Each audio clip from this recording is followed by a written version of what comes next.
Hello, Internet, and welcome back to Survivors Complex. Thank you for joining us on this beautiful Saturday evening, afternoon, morning, depending on what time you're in. I don't think it's morning anymore. But thank you for being here. We have a smaller group here today. Unfortunately, Sarah is not going to be able to join us today. Luckily, she's going to be able to play more with us going forward, but unfortunately, she wasn't able to make it here today. I think something about an anniversary or finally getting some time to spend with herself. So, Sarah, if you're out there, have fun, and we will see you next week. And then Morgan will be here shortly. We're going to probably take an early break, and she's going to join us near the halfway point. So we will see her then. But the rest of us are here to continue and to continue this adventure. Before we get started, though, couple of announcements. We had... we have a few things coming at you soon, other than the continuation of Survivors Complex every Saturday, so you can catch us right here at this time every week. But we have first announcement is that we do not have Wild Space on this coming Monday. Ryan's got some real life stuff and needing to, I think, move and all sorts of wild and crazy things, and so is not going to be able to be here to run a game. Maybe we'll do some video game streams. I won't be here, so somebody else will be maybe streaming something. But this coming Thursday, we have the first session of our continuation of Wonderworld, and our new Wonderworld Origins game. We're going to be playing that using the masks system. Many of us are going to be in it. Maybe we can convince Alex and or Dylan to join us at some point, but a lot of the other GGK crew are going to be in it as well. It's going to be sort of the origins of the Wonderworld universe, the Generation 1 superheroes all trying to make a name for themselves and discover themselves as high school aged teenagers in this wondrous world. But that will be on Thursday at 7:00 Eastern time, and should be a lot of fun. It'll be our first session. If you missed our session 0 or setup episode, you can catch that on YouTube. Should be up there right now. You can check that out sometime before Thursday. Otherwise, everything else will be continuing as normal. We'll have the next session of Wild Space in a week, I believe. I think so. You can check my schedule. If I don't know the schedule, the rest of you do, and it is because it is down on the Twitch page. You can scroll down and you can see it below. Yeah, so that is it, I think, for announcements. As always, if you want access to our Discord, you can check that out on our Twitch. You just scroll down, there's a banner, it says Discord. You can click on that and you can join. Lots of channels available for you to talk about all things GGK, video games. We talk about all sorts of stuff. And if you're interested, if you sub, we've got a couple other additional channels and more things coming to you soon for subscribers. It's gonna be a lot of fun. Look for announcements on that going forward. Otherwise, I think that's it. So we will go ahead and jump into our game for a recap and the continuation of Survivors Complex. Dramatic music. So, last time on our continuation of this adventure, episode 59 or 58 of Survivors Complex, our heroes had returned from the Twilight Realms, the realms of the Fae and magic and mystery, and had managed to defeat the Fae Queens, securing their freedom and escaping this strange dimension, and retreating back to the world of Sarthia.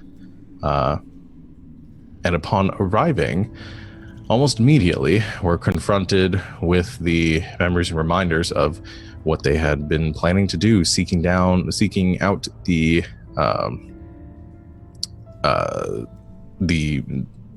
renegade Vesh Alonson and the stalwart keepers, and putting an end to whatever they might be plotting. And upon your arrival in your new flying ship, you saw the island that you were heading towards, where you had heard the Keepers and their new allies, the Eternal Hold, had been preparing for whatever it is their next step might be. You saw a pillar of light emerge from the island and streak up far, far into the sky, visible from miles and miles away. And as this light appeared, creating a rift or a divide in the sky itself, you saw as winged humanoids began to emerge from this pillar, angelic or deva figures, streaking out into the sky for some unknown purpose. You arrived at the island and quickly made your infiltration into the ranks of the Keepers, coming across small encampments of this force that was now holding this island, and made your way to the center where you believed the source of this pillar of light, this beacon, might be. And you saw an excavated temple of sorts within or on this island, and tried to make your way into the temple. Tova, or I believe Den and Lil, walked up to the front door and tried to ask politely to enter, or tried to use subterfuge to make their way in, while Star snuck his way inside. Things did not go well for the two outside. Well, things went okay. They were beginning to negotiate their way in until an angelic figure, a planetar, a tall, blue, angelic humanoid with rippling muscles, stopped them in their tracks, being able to detect their lies somehow, and put up a blade barrier in their path.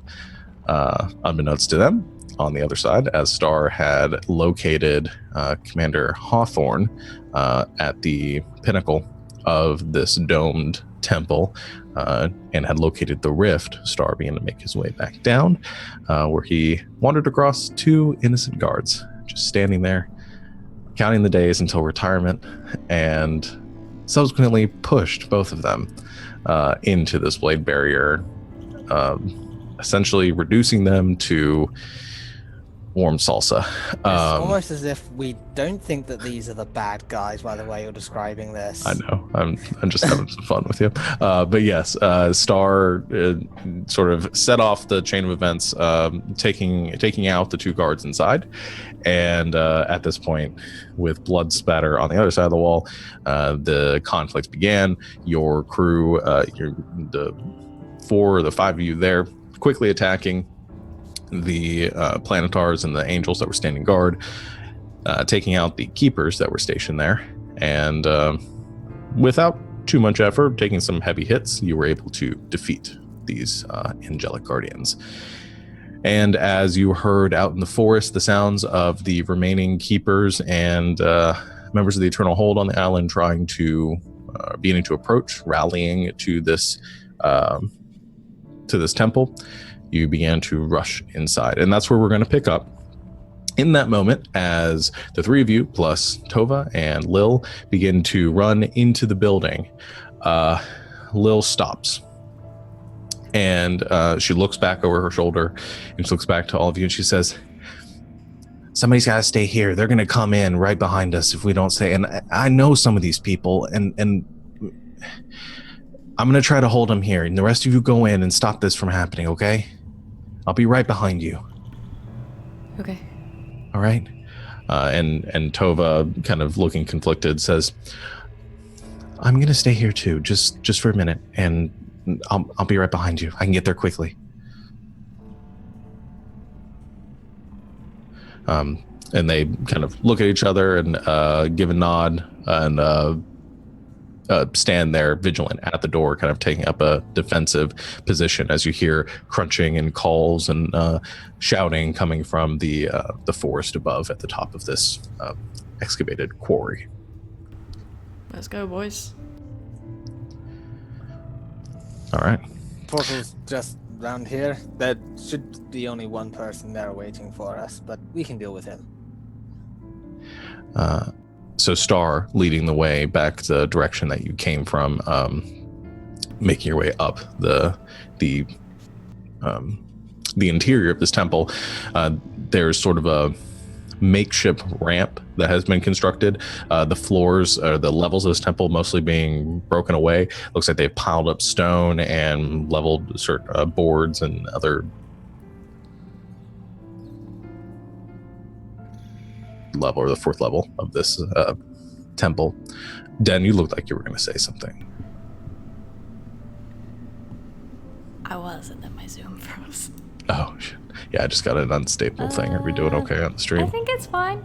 It froze for Okay. a second, but I think it's fine. Yeah, I was gonna make a joke about it being an accessible tower, and then I was gonna ask if Didar was with us. Didar is with you if you want him to be with you. I assume he is. I always want him with The me. deeds. The deets.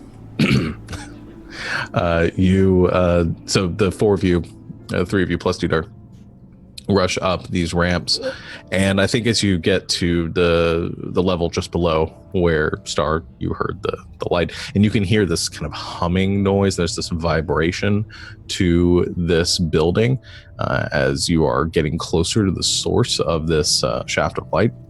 You begin to hear the sounds of voices from ahead or up above, sound a bit panicked, and you hear the sound of large objects being sort of slid across the stone floor. And you realize the kind of source of this noise as when you reach up to where the doorway is, or the opening is to this last level, you see the doors there are closed, and you can hear the thump, thump of things being piled up against the door from the other side and shouting as they are trying to barricade the door. And you hear muffled commands being given from the other side, but you can't really tell what's being said at this moment.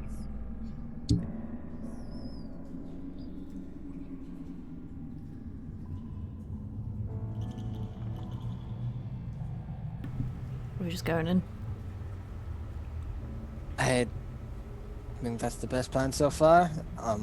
Make a lot of noise and be scary and hope they just let us through. Great. The door is totally shut. Yeah, it's totally shut. Great. I kick it open Okay. loudly. Go ahead and make. You're just kicking. Wait, do you want to use the ram? The portable ram? Yep. I stopped mid kick. It's a good purchase. I only spent 5 gold on this thing. Yes, I'll use a portable ram instead. Okay. So Settle pulls the portable ram out of the bag of holding, and Always the voice of reason. Thanks, Grandpa. I forgot just like what it the- even does. I haven't used it in so long. that gives you advantage on your check to Great. open doors. To open doors. I'd like You to turn hit the it, handle. and then make just a check for me. Oh, that is a. What am I doing? Athletics. It's gonna be athletics. Yay. I forgot how to do math. 26. Good lord. Okay, 26. So this was a very high check because as we get a visual from the other side, as the door has rocks and debris and other stone from the interior of the building stacked up against it, and you can see the soldiers on the other side, they're stacking up everything to try to barricade this door shut. Suddenly, there's a sound, you kind of hear that there's everything stops and it's quiet for a moment. And then it's just kind of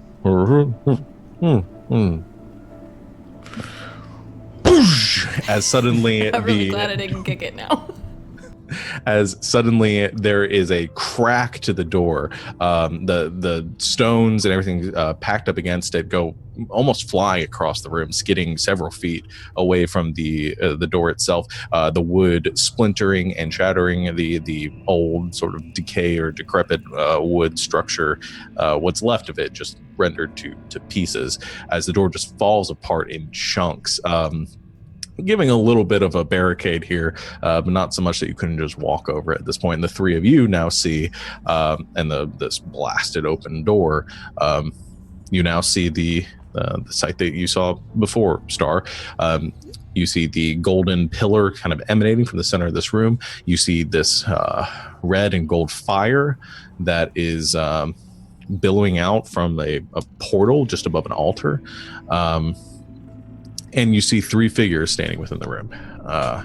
2 knights in black armor that are standing fairly close to the door, kind of covered in dust and debris from the door shattering. And then on the other side of the room, near the portal, you see Commander Hawthorne wearing his hooded vestments, covered in plate armor, clutching a warhammer and his prayer book, looks over at all of you, kind of leering, and just utters under his breath, "Gale Force, hold them off."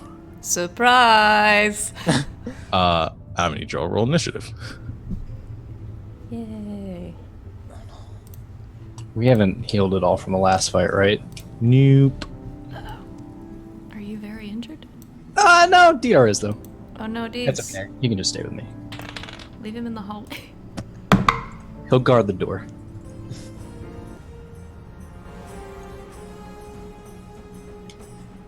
All right.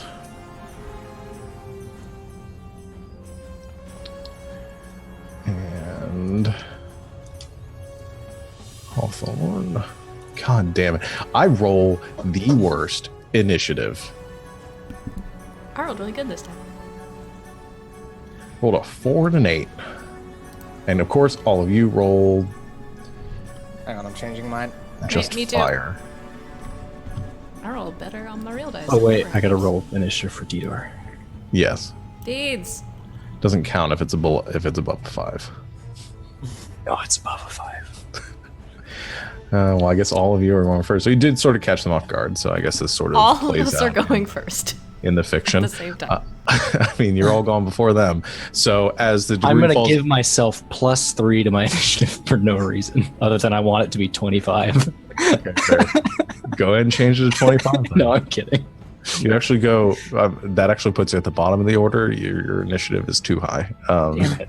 Then I'll give my +3 to Star so he can go before Den.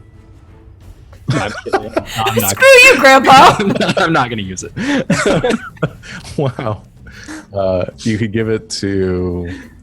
Oh, I'll give it to who's that 4 down there? Is that Hawthorne? Hawthorne? That is Hawthorne. Hawthorne? No. Okay, but as Jokes they are caught off guard and a little bit off kilter, as you are all kind of charging over this debris, Grandpa, you're up first. I'll fire a shot right into Hawthorne. Okay.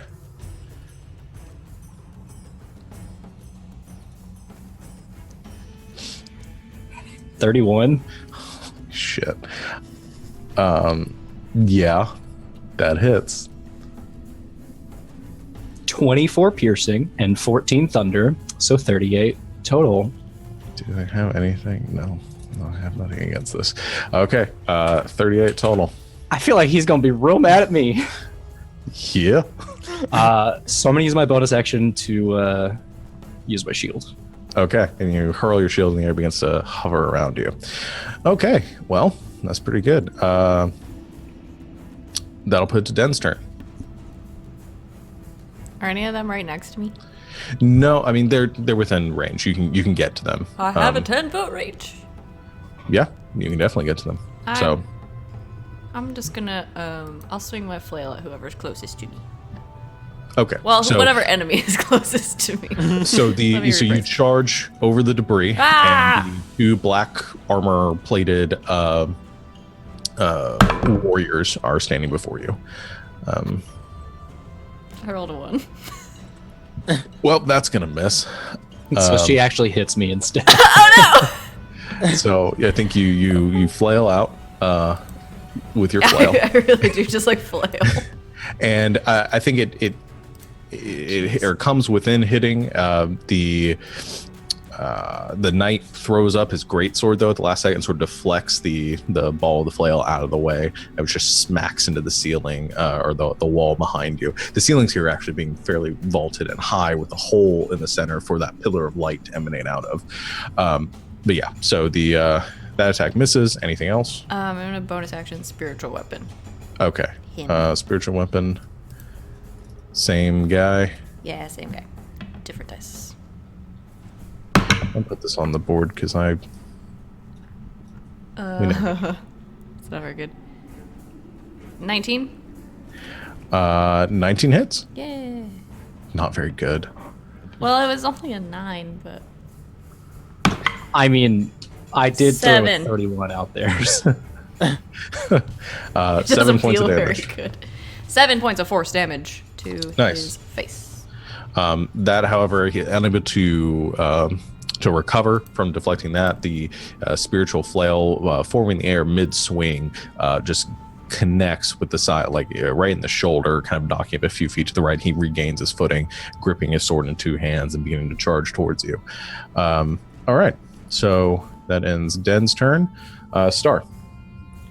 I will. On the black armor guard that no one's attacking, I am going to try casting Tasha's Hideous Laughter on him. Okay, we'll call that they were attacking the one on the left. You'll attack the one on the right. We'll call that. So what is the saving throw on that?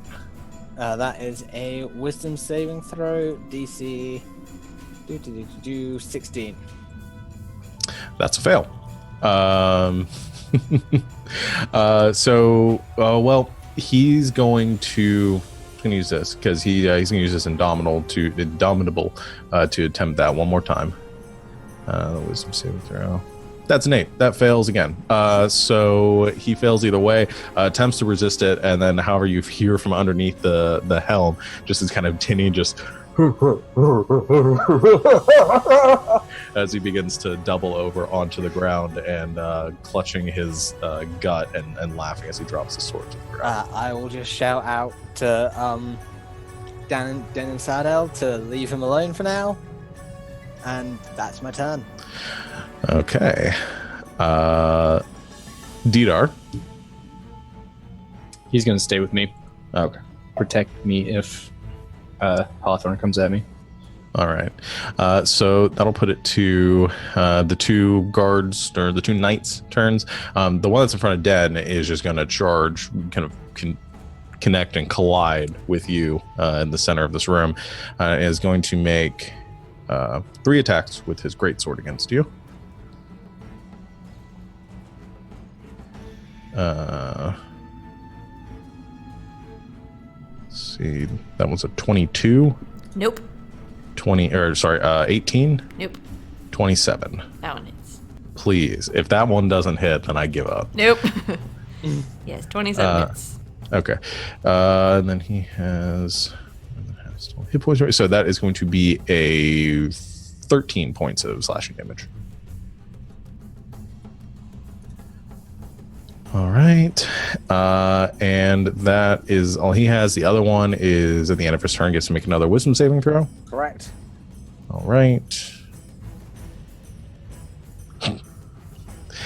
That's a 4. He's going to try to use his last Indomitable to roll it again.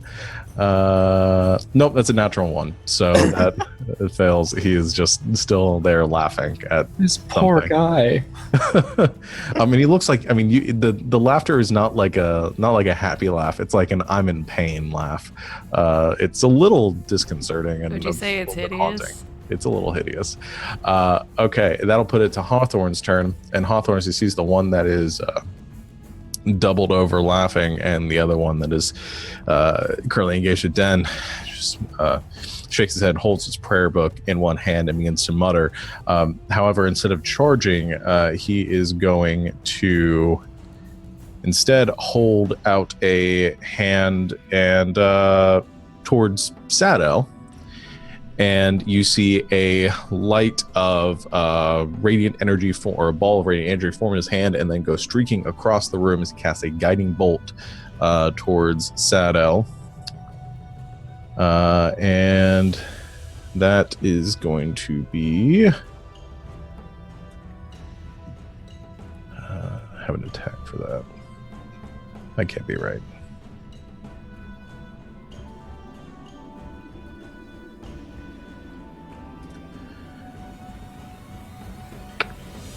Okay, that would be a 10 to hit. He is, however, going to use his attempt to use his guided strike to have it hit, but I think that's still going to miss. It's a 20. Yeah, that misses. Okay, it still misses either way. So he sends a ball of radiant energy streaking across the room in your direction, and you see it in the air. It's missing, and then it sort of corrects itself, coming straight at you. But at the last second, your shield just whirs out of sight and then collides with the ball of radiant energy, sending it ricocheting off towards the wall, and then the shield itself spins for a moment like it's going to fly away, and then recorrects itself and begins to orbit and continues to orbit around you. All right, well, and then he kind of curses to himself as it happens, and that is all he can do on his turn. And that'll put the saddle again. I'll shoot him again. Why not? Of course you will. So I mean, what else can I do? Yeah. Go to make your attack. A 32. That hits. 14 piercing, 13 thunder. Okay. 27 total. All right, 27 points of damage to Hawthorne. It's not looking great there. Anything else with your... I guess you have to use your bonus action reload. So yeah. I'll put Den's turn. I just remembered I forgot my thunder damage last time. Oh, I'm sorry. I'm going to hit the guy that hit me. Okay. With my flail. That was way better than last time. 29. Yeah. All right. Where are my dice? Ugh. 9 bludgeoning and 3 thunder damage. All right. And then that's terrible. And then I'm going to a bonus action, try to hit him with my spiritual weapon again.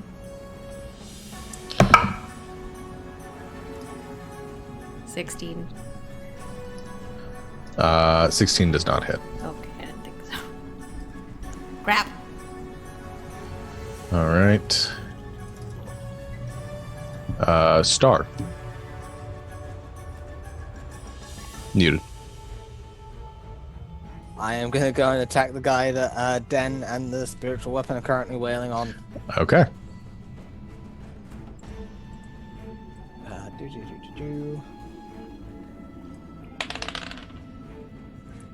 That is a with the claw.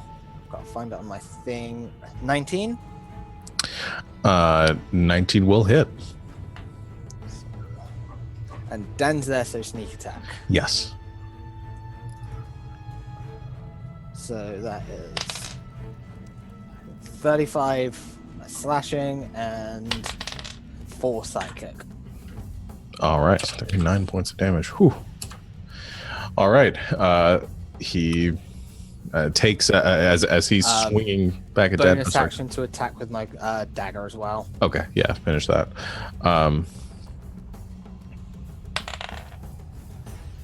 That is a big number, 27.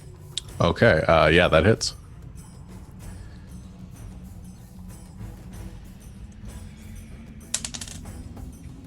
For 5 points of damage. 5 points of damage. Okay.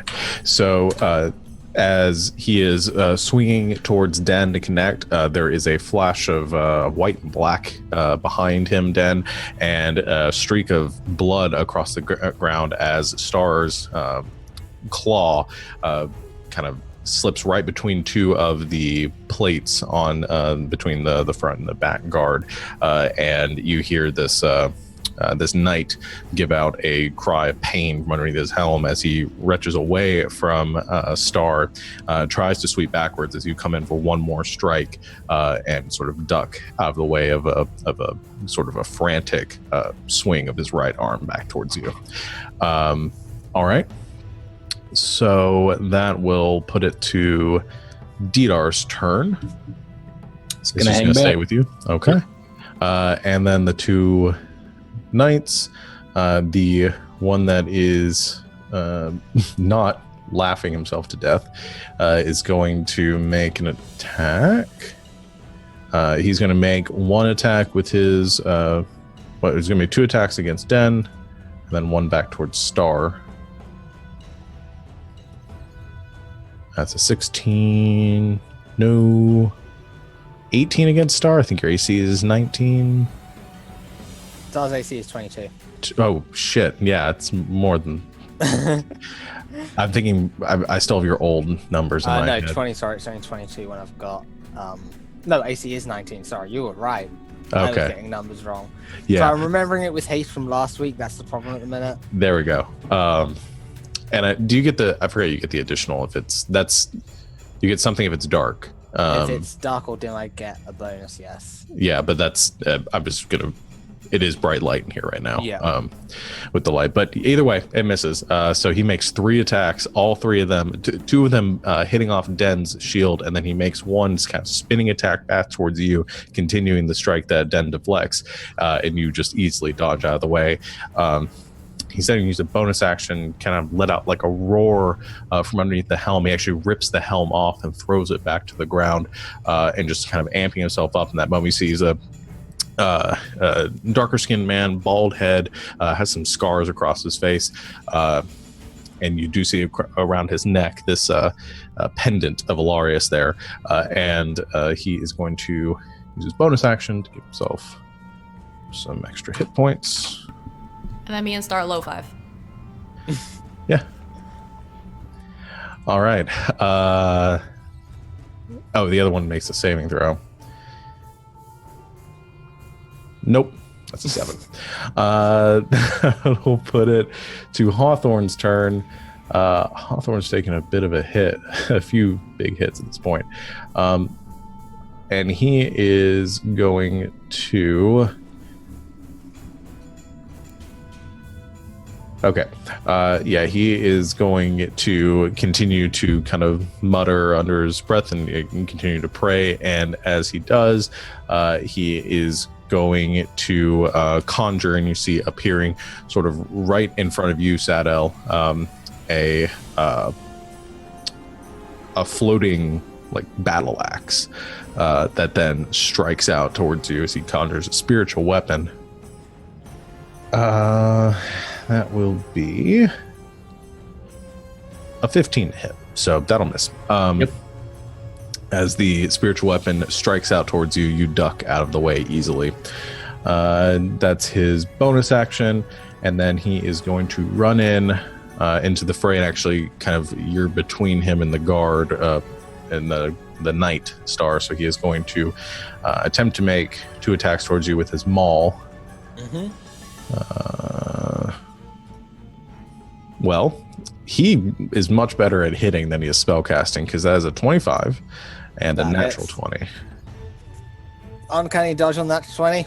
Okay. The 25 is 7 points of bludgeoning damage. Mm-hmm. And the natural 20 would be 16 reduced to 8. Okay. And Yeah. I need to make 2 concentration checks for... You do. Both of them DC 10. well, that's a nat 1 on the first one. That'll do it. So at that point, you feel you lose the spell, and the laughing stops on the other side of the room. He is, however, still prone on the ground and has lost his turn. Okay. That's all that Hawthorne has for his turn. Sato. I shoot. Okay.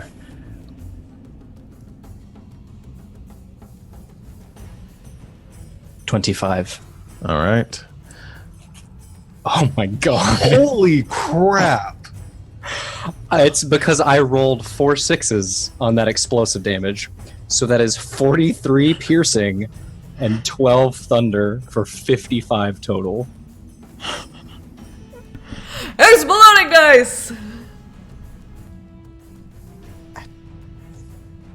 All right.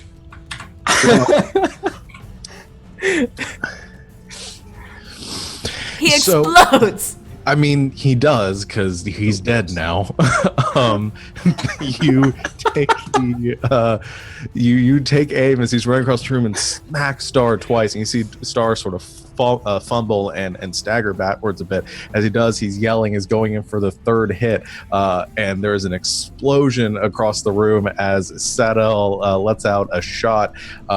The bullet hits the front of Hawthorne's chest guard, piercing straight through it, and then there is just this red explosion of gore behind him, back towards the portal, and Hawthorne lets out just the faintest little like kind of cry in that moment, just and just tumbles over backwards, falling with a heavy thud to the ground. I like the way you die, boy. Crap. Oh my god. That was nasty. I'm sorry. That was just the piercing damage. Okay, so the moving on. The Hawthorne having fallen, you see one of the knights look, the one that's engaged with the two of you, look backwards. Now you see his face in shock, and just sort of mutters and says, "No. No, and continues his assault. The other one on the ground is still prone and looking up, and you see, you don't see expression on his face, but you definitely see the helmet turned towards Hawthorne's dead body. All right, that ends Sano's turn. 10. One day we'll kill their leader and they'll give up. I attack him! Okay. Oh. 18. 18 does not hit. Dang it. I'm gonna attack with my spiritual weapon. Okay. That's way better. I rolled an 18 on the dice. 28. Yeah, that hits. Yay. Can I use my thunder damage on my spiritual weapon? Last time I asked, you said yes, but that was like 40 you can do it. weeks ago. Yeah, because the limitation is you can just do it once per turn. Yay. 15 damage. Nice. Total. 5 thunder. 15 points of damage. And the rest of it is force. Next. Okay. Yes. A spiritual weapon hit. Star, it's your turn. I'm gonna stick my claw on him again. Okay, make your attack. Natural 20. Yep. Okay, I will click that dice. Click that twice for a big number. Okay, this is just the slashing. 69 slashing. Nice. And 9 psychic. It was just the subtle nice after to his own dice roll. Okay, let me recap that. 69 points of damage, and what was the other one? 9 psychic. Oh, this game. Okay. Okay, so that one you and that's your first attack. You're doing your second attack too, or Yeah, if it's still standing. he is still standing, not looking great, but is still standing. That is a 20-something. That- 24, I think. Yeah. 4 points of damage. He's still up, but is not not real great right now. As he rips away again, you pretty much just stab right into the same place as he turns around to face Den, and you kind of get this look on his face like, God damn it, why did I turn back again? Like he forgot you were there for a second, and goes to swipe back around towards you. But at that point, you do a quick kind of slash across the side of his face and down towards where his neck meets his armor. It begins to bleed out of that profusely. It is looking at a bad spot right now. It's pretty much just up based on just adrenaline. Okay, so at in Star's turn, Didar's chilling.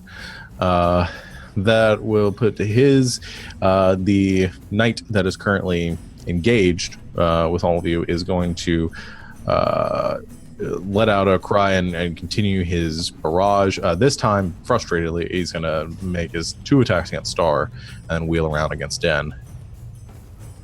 However, his strikes... Oh, it's 11 and a 10, so both those miss against Star. And then against Den, 13. His strikes have lost a lot of the power that they did before as he's losing hit points. That was going to translate to his damage, but is instead just translating to he can't hit a brick wall. So as with dodging me and Den high five. Yeah. So it goes foo, foo, as he was wheeling around towards Den, clap, and then foo, or clang against Den. All right. I'm trying to work on more Foley work for our games. I especially liked the clang. Clang. That ends his turn. The one on the ground begins to stand up, and he looks down at Hawthorne's body, and he looks over at all of you and his falling brother, and instead of turning towards all of you, actually begins to run towards that portal. However, he has half his movement because he is prone, so he's going to use his action to dash, which is going to put him just on the edge of it. So just as he ends his turn, he is like sort of climbing through the portal on the other side of the room. So you can still sort of see him. He's half in, half out. That will end his turn, and that'll put it to Hawthorne's dead body's turn, and then Sato. Hawthorne bleeds.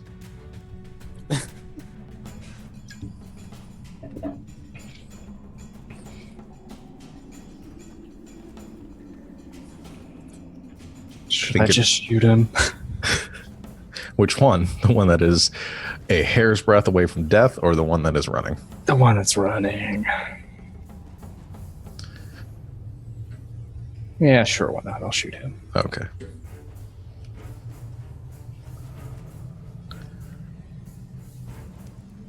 $28.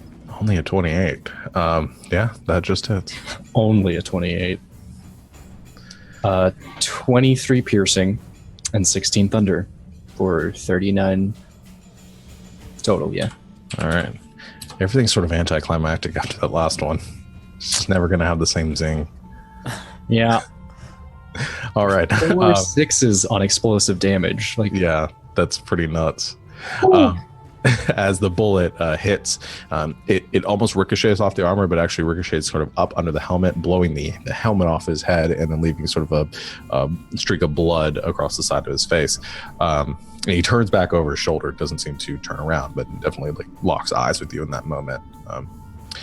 That will end your turn, and Den. oh, so he didn't die, right?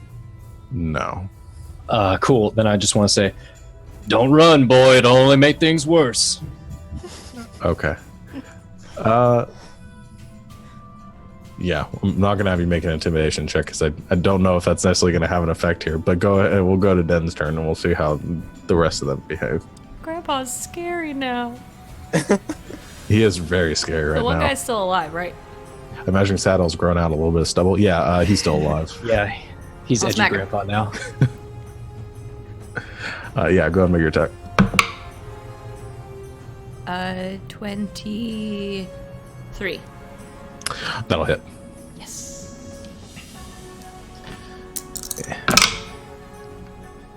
Dang it. 1 thunder damage. It's going to kill him. And wait. 10 bludgeoning damage. Yeah, he hit 3 hit Let me points. practice Oh, my it's not gonna math. kill him anymore. Dang. Let me practice my math, you guys. I just wanted to, because you were so disappointed in your damage roll. I was like, literally. I rolled a 1 on the d8. Yeah, that's enough. And I think as he wheels around in this flurry of attacks, missing all of you, you stop his last attack with your great sword, or with your shield, and you take your flail. I think you sort of wrap up your flail across your hand, so you just have chains wrapped across your knuckles, and just smack in the face. And there's this burst of thunder damage as you connect, and his head sort of cracks to the side, and he goes sort of anime style flying across the room, and then just smacks into the debris and the rubble on the other side of the room. Cool. All right. Can my spiritual weapon get to the running guy? No, because he's too far at this point, because you can only move 20 feet, right? Yeah. Yeah. I'll send it that way anyway. Okay. You can get most of the way there. Star. I'd like to prepare to cast a spell, the trigger being if he tries to go through the portal, I'm going to be casting Tasha's Hideous Laughter on him again. Oh, God. Okay. So you prepared that. Didar is chilling, and he is at the portal. He is actually not going to continue to move towards the portal. Instead, he grabs an object from his belt, presses it to his mouth, and begins to emit a loud sort of war horn-esque sound, almost like it was a war horn, through the portal out into wherever he's going. That's his action, and then he is going to kind of turn back towards you. You can still trigger at any point if you want to, but the precipitating event, I think, is what I'm looking. No, there's a word I'm looking for. I'm not sure. But anyway, the event that Plucky. Yeah, the plucky event didn't happen. But yeah, so he turns back and kind of begins to take up more of like a defensive posture at the edge of the. If I can, he brought this one upon himself. Okay, gonna Tasha's Hideous Laughter him. Yeah. All right, I'm making a wisdom saving throw. That's a 10. You think he'd learn at some point, and he doesn't. He can't make any rerolls, so he just falls over laughing once again, dropping the horn and his great sword to the ground. Shadow.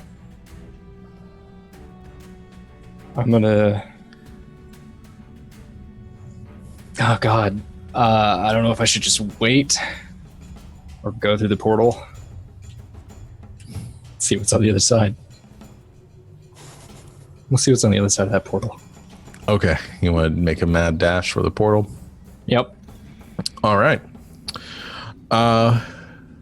So we're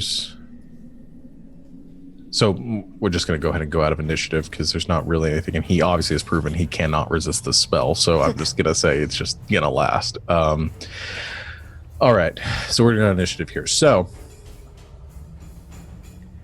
gets better music.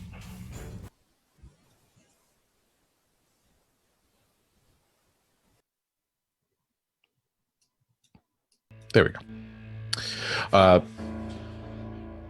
Saddle goes running across the room towards the portal at the far side. The knight is on the ground, and he sort of feebly makes an attempt to reach out at you as you run towards the portal. And as you reach the edge of it, Saddle, you can see through, and you see this pillar of light is almost emerging from the portal itself, and there's this weird kind of distortion effect. Almost as if gravity and everything sort of inverts, sort of a 90-degree angle. And you see through this portal the fire and this light emerging from this just this intense heat that is billowing out from it. It causes you to sort of stop for a moment as you're pushing your way towards. And you can see beyond, through this rift, there is sort of a far expanse of this bleak landscape before you. Rivers of molten rock flow across hills of fire. You see a sky blackened with soot and smoke, but you see that pillar of light that is coming straight down or is emanating straight up from where you're standing, kind of curves, and you see it almost like it's reflecting, streaking out in a line straight across this landscape towards a mountain, and straight towards some sort of opening or object that is about halfway up this mountain, where it just disappears off into the distance. And you see all this as you're approaching, and you sort of feel a tug at the back of your foot as this knight is trying to stop you. However, as you're approaching, really bad puns, and that's what keeps him laughing. Yeah, just all the bear puns, and she doesn't really get, because there are no bears around, doesn't really get the source material to understand that's a pun, and is just dying from the not really wanting to laugh at it. It's a pity. Somebody said something about Hardy Boys, and he just loses it for no reason. Yeah, that's about it. However, you do notice as you're looking through Saddle, as you're about to step through, you see, I would say about a dozen objects moving very fast towards the portal. And you see 12 angelic figures that are moving towards the portal at breakneck speed. So are we in agreement that the fragment there is what's keeping the portal open?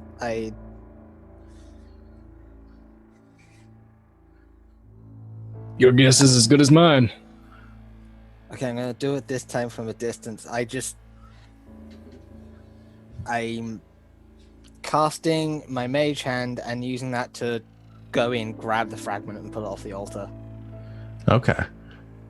I think your mage hand streaks out towards it through the portal and grabs onto that fragment, and it tries to tug it.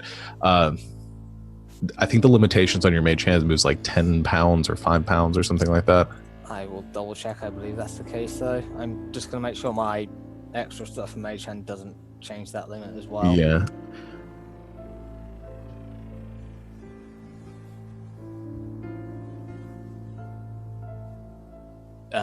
No, it's still got the same weight limit.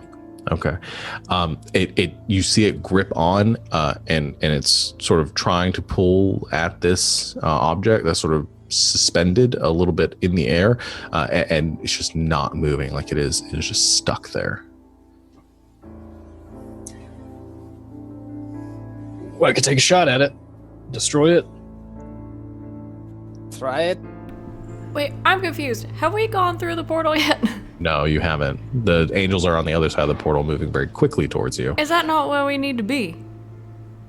You have spells that can take us there, and I'd prefer the angels not come through the portal. No, I have spells that can take us to another plane, but I don't know where that is or what it is, and I'd just be guessing at that point. Fair. Are we going in? We're going try and in. fight 'em? This is our shot, you guys. All right. Let's go. Okay. So as you're stepping towards the portal and you see this battalion of angels that is bearing down on you, 3 of them with blue skin, tall, bald, the same as the Planetar outside, the rest of them the same Justin Bieber sort of boy band of devas that are approaching. As they are rushing towards you and you rushing towards the portal and you are about to collide at that point, there is a flash of light and a crack of thunder. And you watch as 5 of the angels, the deva in front of you, are immediately vaporized. And then there is the sound, this screeching noise as 3 arrows very quickly just through the portal, each one finding its mark on one of the Deva and causing it to tumble like a bird out of the sky and collide with the ground. All of this happens in an instant, and after those 8 fall, the rest sort of go fluttering away and soaring off as fast as they were approaching. And you hear from behind you a voice that speaks out and says, "I don't believe that would have ended well. Looks like we got here just in time." As you return, you see 3 figures standing there. You see a older man, looks to be roughly human looking, with his in his late 50s, early 60s. He is carrying a book and is closing that as he tucks it underneath his white vestments. You see a woman standing next to him, tall, thin, wearing kind of patchwork leather and almost naturalistic looking clothing. She has a bow that she's now relaxing to the side, and you see a woman standing next to her with white vestments, sort of robes draped down to the floor. She has cascading bluish turquoise hair that is coming down to almost her feet. And all 3 of them are emanating this bright light around them. And Den, you recognize one of them as they are all standing there in this radiant aura. You see Seraphine.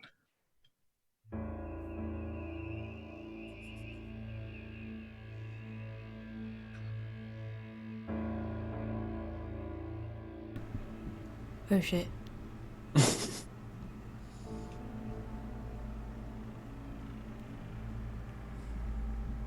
And I think she sees you and making an awkward face. She says, "Hello, Denowin." Hi. Again. She looks, she says, "Argril and Treya, make sure none pass through the portal. Your friends are downstairs and they're doing fine. We came here to help."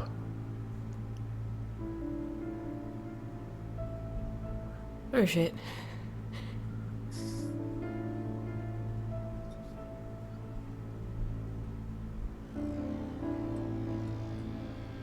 I'm sure you might have questions. This is, and she looks to the man with the tome that is actually kind of inspecting the portal, and she says, "This is Augril, scribe of Aricia.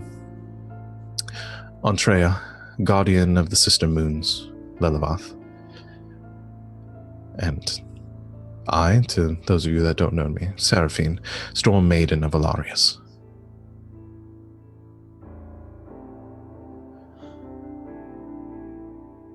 Should we be kneeling?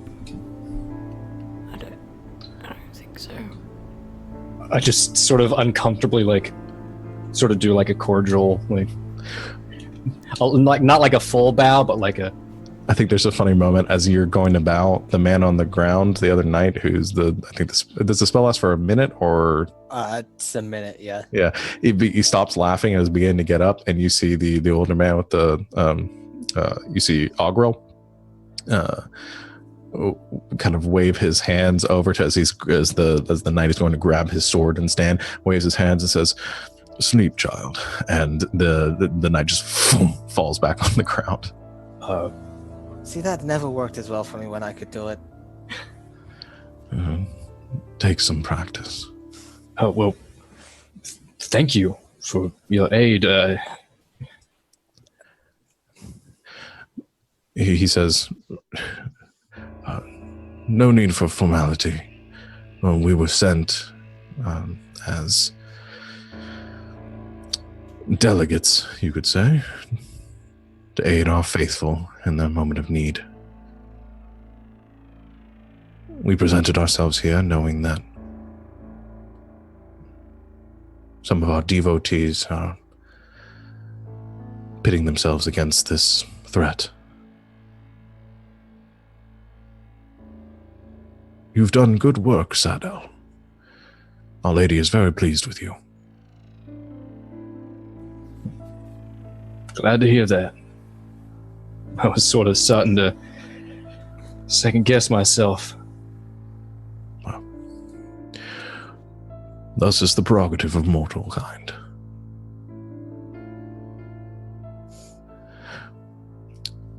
And he continues kind of absent-mindedly looking over the portal as he's walking around it. Seraphine steps forth and she's looking over you and she says, then she says, Den, are you all right? Yeah. I'm great. You look a bit stunned.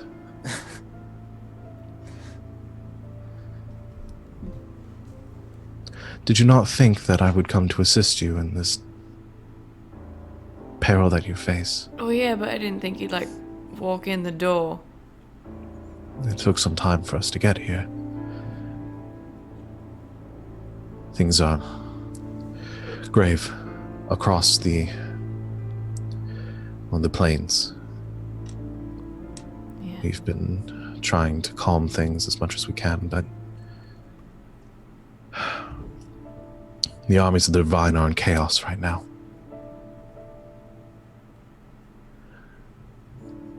You saw them, didn't you?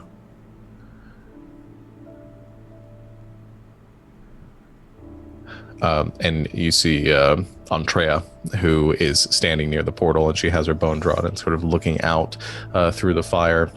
And you see her sort of flinch for a moment, and she takes a few steps back, sort of shaking her head away from the portal, almost as if like getting a bit lightheaded or a bit of vertigo for a minute. And she steps away from it, and she says, "The lesser celestials, they're being drawn like moths to a beacon upon the plane of fire. That's where we think this is originating from. Many are choosing death over corruption. It seems that the armies of Hilarius or a faction, have taken it upon themselves to ally with one mortal, Vesh, Alonson.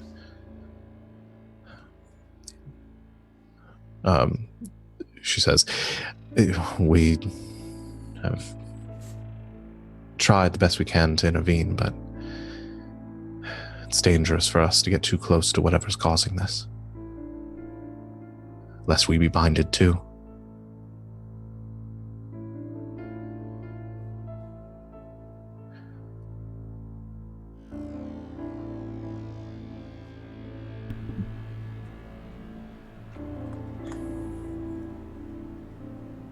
So I'm not the only one seeing this. There are gods in here, right? I think Augril sort of laughs at that. Lesser divine. We, each one of us, were celestial beings risen to divinity by our predecessors. Thus we suffer the same flaws and limitations that many powerful Deva do, and could fall prey to what is happening.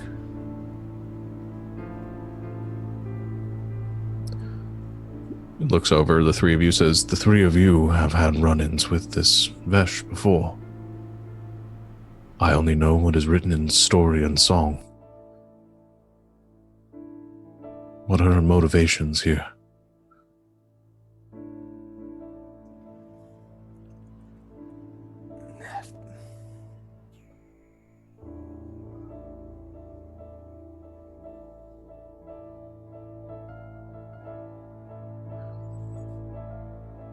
I see.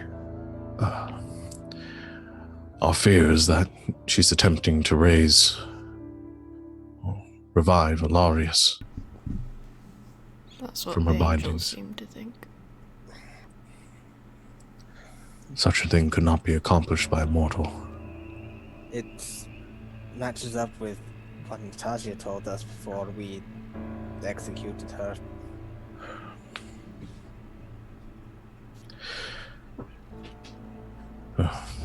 If this is true, then she is mistaken. There is nothing she can do, and she will only endanger the balance of existence by attempting such a thing. I don't think she cares.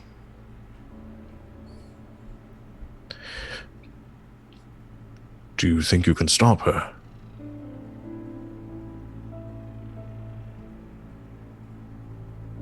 Good. Well, that is why we're here then. You and your Gale Force on, well, the most powerful mortals that walk this plane at this time. And given your position here, might be the only ones capable of stopping this. Seraphine chimes in. She says, "We will stay here and ensure that none other cross and protect this plane the best we can. You go and stop this, then."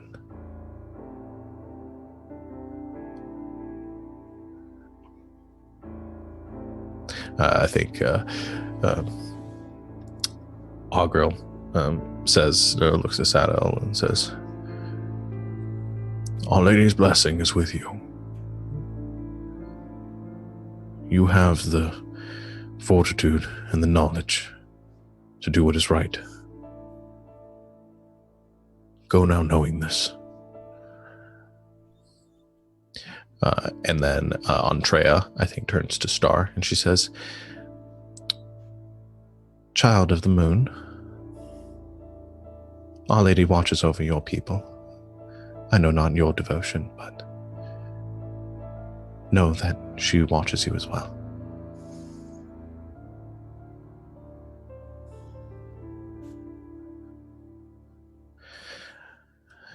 I think the three of them step back and Seraphine says, "We'll keep any further from passing. We cannot do this for long. Move quickly."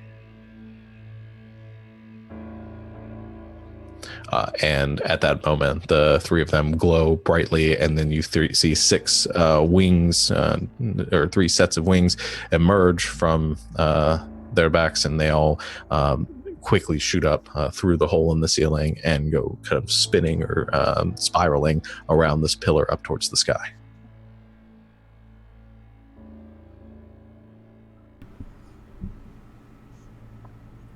Charge?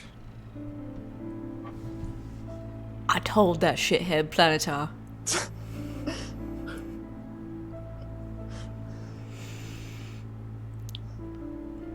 I guess we should probably round up the others then.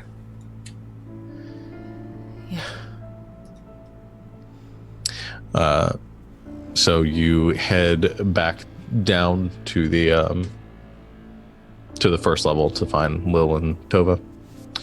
I think as you reach the bottom, you see that there is a sort of standoff going on down on the lower levels.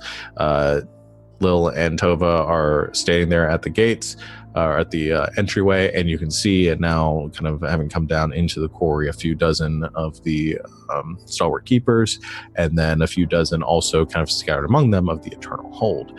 And there are a couple that have stepped forward, kind of shields and weapons in hand, and Lil and Tova are standing at the gates, and you can see a couple are unconscious on the ground around them, and Lil and I think Tova's in sort of a defensive stance, and Lil has her hands out. She's like, "Now we don't want to hurt anyone else.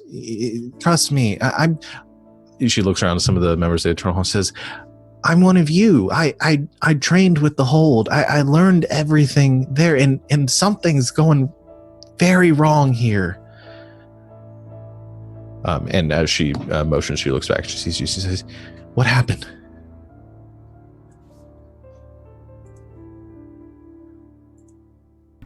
It's a long story. Okay. And she, looking back and forth over her shoulder, she says, "Things are a bit tense here." We're going in. Going in Portal. Different planes. Let's again. Stop the bad guys. Sorry. We just got back. All right. One of the ones that's unconscious on the ground kind of begins to stir, and she just kind of clonks him on the head with her hammer. She's sorry. Looking back over the rest, she says, "You're all making a mistake." And she and Tova begin to back up and saying, "Well, they're going to probably come in after us, but we got to run then." Yeah. Run. Okay. And the three of them, or the two of them, follow you as you go rushing back upstairs. And the soldiers outside don't seem to follow too quickly. They kind of a little bit wary, seeing you running, begin to slowly approach the opening or the doorway, tending or dragging off some of the wounded friends and allies. As they're forming sort of a perimeter around the temple, and all of you rush out of sight, leaving them behind up towards the portal. And then as you move towards the portal, passing through it. And as you pass through this pillar of light, this opening at the top of this tower, all seeing what's beyond you, or you're confronted with that wave of heat and energy, and that searing light. And as you all step out to the other side, there's that kind of hissing as of something very cold hitting something very hot, as your armor and boots and so forth hit the ground within this plane of fire. And just this searing. I imagine of... Star and Den are both like tap dancing slightly. Yeah, well, I was about to get to that, because the two of you without shoes is very, very hot. And may need to jerry rig some sort of way to move across without touching the ground. I have an extra pair of socks. Okay. We have discussed this before, so Sure. We'll just say, for the sake of brevity, I don't want to, this isn't like a huge issue. You figure out some sort of creating some makeshift sandals for this, taking a few bits of metal or wood or something. I just strap a few of my extra daggers to my feet, no big deal. There you go. You guys find some way to move across, but yeah, that first step, like stepping onto a very hot beach, and just kind of dancing back and forth for a moment.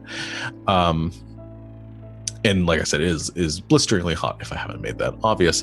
And you can see the portal behind you, glistening and looking back into the room that you just came from, sort of suspended in the middle of nowhere here. You get the sense, looking at the ground, that there's been a lot of movement, a lot of traffic coming through here. You see grooves across the earth that drag marks of materials or wagons or something that has made its way through here back and forth. And you see that pillar of light that ends at the portal, shooting out towards a mountain a few miles away. And it shoots just at a straight angle, straight towards it, and disappears about halfway up the mountain itself, giving you a pretty good objective. And I think as you step through, Lil says, "Oh man, this is even worse than the last place." Sorry. All right. Well, let's go and let's stop them before it gets any worse. At least this time I can send us home. That's good to know. Hopefully we don't get stuck here again.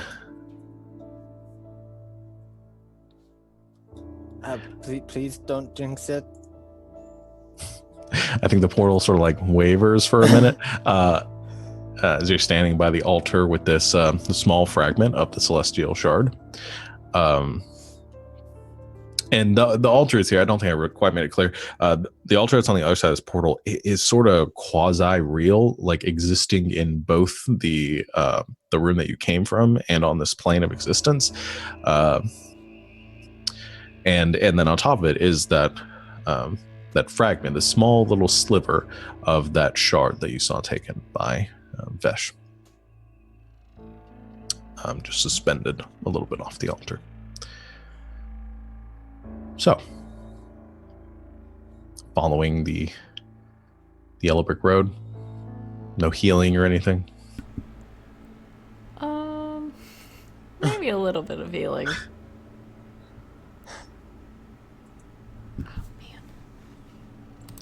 We can say you guys took a short rest before you stepped in to the microwave or the oven. Super cool. Yeah, that works. Yeah, sure, why not? I guess.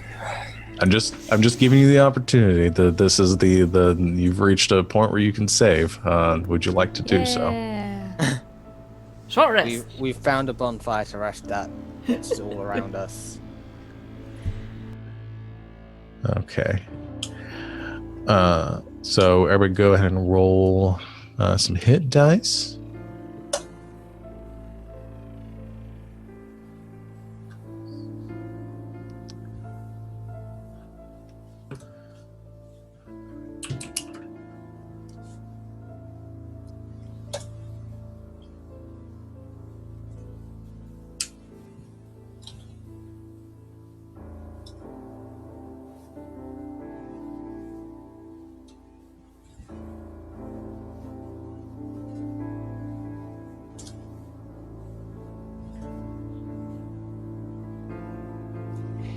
All right. So we'll say, sort of retconning it a bit, you rested 10 minutes at this standstill.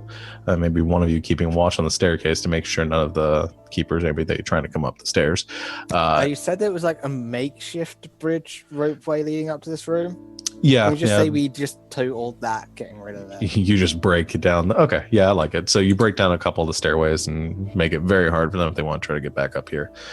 Okay. And then you take your rest, recuperate a bit, roll those sweet hit dice, and then head through the portal. And we'll go ahead and take a break here. I think we've got a Morgan who is going to be joining us. So we're going to take a little bit longer break. Bear with us because we're going to have to get her set up and get her in here. I know we always say 10 minutes, it turns into 15. This one will probably closer to 15. We'll see if it goes any longer than that. Just have patience, and we will be back soon. So see everybody in a little bit.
Hello, everyone, and welcome back. That's not the music I want.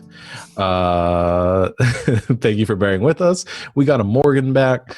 We are very happy, and we will continue our adventure as I get this music going.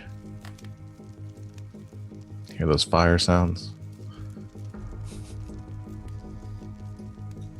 All right. Creepsville.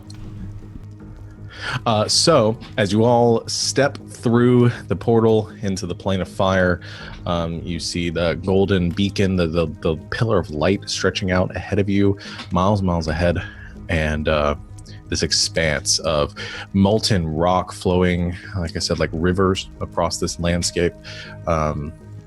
Spouts of fire shooting up every few seconds or so from different locations. This tumultuous landscape, motes of rock hanging in the air, colliding with each other, sending scatterings of debris down to the ground and spewing molten rock down to the surface. As you enter the plane of fire. So, unless there's anything else that's going on, I assume you guys are just following this yellow light in the direction of wherever it's leading to. You can go anywhere else. I don't want to get accused of railroading you if you just want to pick a direction and start walking that way. No. I vote we walk in the exact opposite direction. Okay. That's We one. just go home. Yeah, just go back to the portal. We're fine. You I did haven't it. seen my wife in a while. I'd like to go home, please. Yeah. Maybe you'll see her I again. want to go back and see my mom. It's been a while. As I think as all these thoughts are going through your heads, and maybe there's those few moments where all of you maybe think about how long it's been since you've been back to South Harbor and spent time with your parents and your wife, and how long it's been since you've stalked the jungles of Graldar and hunting for food and spending time in the quiet little village you grew up in, or far to the northern mountains, following herds of elk and reindeer as they flock across the tundras there, or the deep and quiet seas of Balavar, or upon the shores of the deck of your ship as you sail across the open waters, salt spraying in your face. As you maybe relive these few memories, you all step 1 foot at a time across this bleak and desolate expanse. And as you proceed, yes. During our short rest, can I have, or at some point before we get through, can I have cast a water walk? Yeah. On everybody? Yeah. Just in case there's lava. There's lots of it. Yeah, good thinking, me. Yeah. That will definitely help keeping it from being sucked down into any magma flows. Okay. That being said, you avoid as much as you can the intense heat and these gouts of flame spewing up in every direction as you very carefully and cautiously follow the trails that lead across the reaches here. And you see the remnants of some outposts that might have once been set up here by the keepers, flags and markings that showed their progress across here, maybe a time before this beacon was here, when they had to navigate these lands. However, you don't come across any keepers that are keeping watch. You do, however, see some amount of life in this area that maybe once you're adjusting to your surroundings, you begin to pick up on. Far off in the distance, you see some gouts of flame spilling out into roughly humanoid-looking shapes as elementals of fire stalk across the landscape, sort of herded from one open fire source to another. In the air, you see these clusters of fiery winged creatures that swarm together in these almost fiery tornadoes at points, and then go streaking off in every direction. And I think far to one side, again, you don't really have a good grasp on north, south, east, and west. There isn't a sun to follow. But you do notice that there is a segment of the sky. It's much darker than the rest. And you see this sort of billowing ash, this constant sort of movement in that direction, this massive dust storm that seems to be kicked up.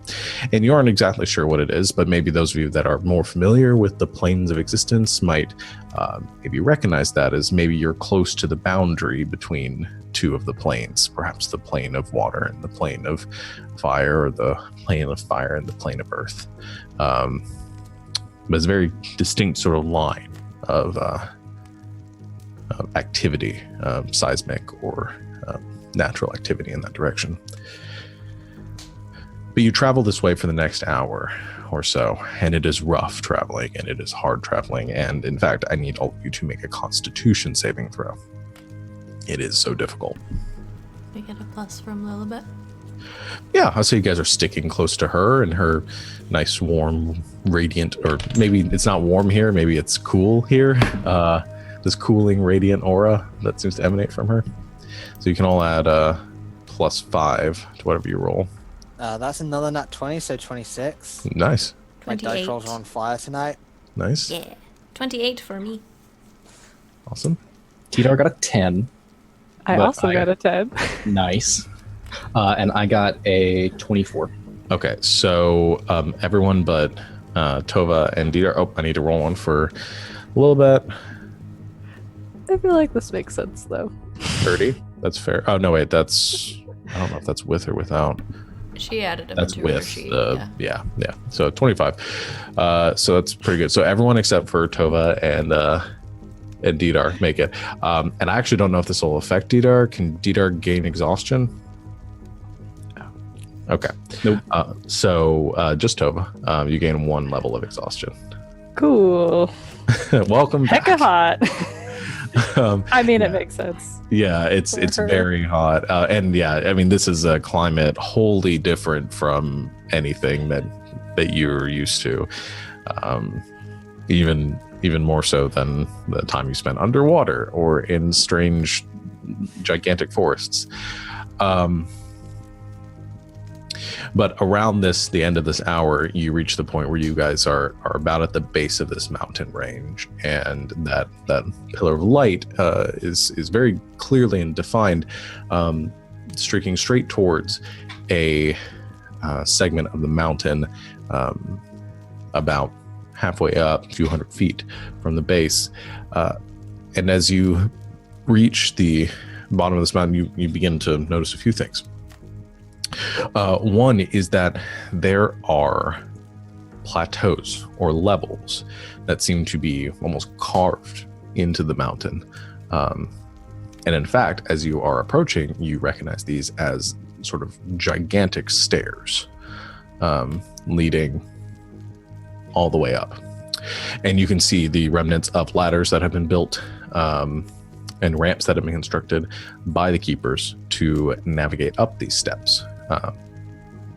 But there are literal steps leading all the way up to wherever this light is disappearing into. You also notice, as you are approaching near the bottom of this mountain, you begin to notice shapes across the kind of littered across the ground.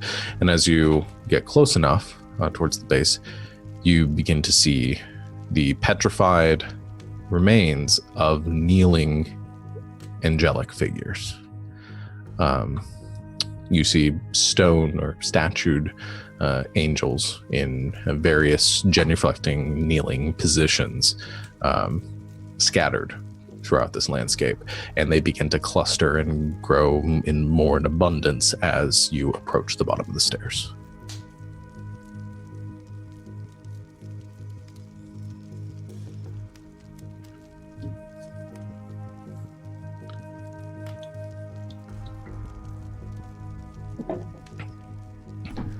Guess we're climbing. Okay, so you pass these this forest of statues. One by one, you begin to make your way up the ladders and ramps. It's probably a little slow going with Didar, but one way or another, using a series of ropes and willpower, you begin to make your way up the stairs. God damn it! I didn't even consider that. It was pointed out to me in the chat, and somebody made a "don't blink" joke, and now I'm realizing, yeah, it pretty much is just a forest of weeping angels. Yeah, now it's way less sad and way more scary. I mean, that is sort of the position. If they were all kneeling, essentially, that's a lot what they look like. Except a little bit less like guarded angel statues and more like gigantic wings behind them and weaponry. So like warrior weeping angels. But anyway, as you pass them, and I'd say it adds a little bit of time to your ascent with Didar, but you slowly make your way up. And as you continue upwards, these clusters of angels become more prevalent and a little more uniform, forming sort of like even rows, almost like army formations, military formations. And you notice the angels appear to be wearing different armors, or they all appear to be, at some point, you see more of them wearing armor, carrying weapons. The weapons and the armor look beaten, well used, some of them broken or dented in places. You see, as you're approaching, different types of angelic beings. You see some larger, and as you're getting closer, maybe up the last few stairs before wherever the stairs stop, you begin to see some of the larger planetars, and it becomes more uniform, and you see more powerful celestial beings as you're getting closer. And as you're reaching the last few steps, you see where this light is disappearing into is a massive doorway at the top of this mountain. The doors stand open, which the light is piercing straight through the center of. And Den, you recognize this opening. This is the one that Seraphine showed you in your vision. That's it.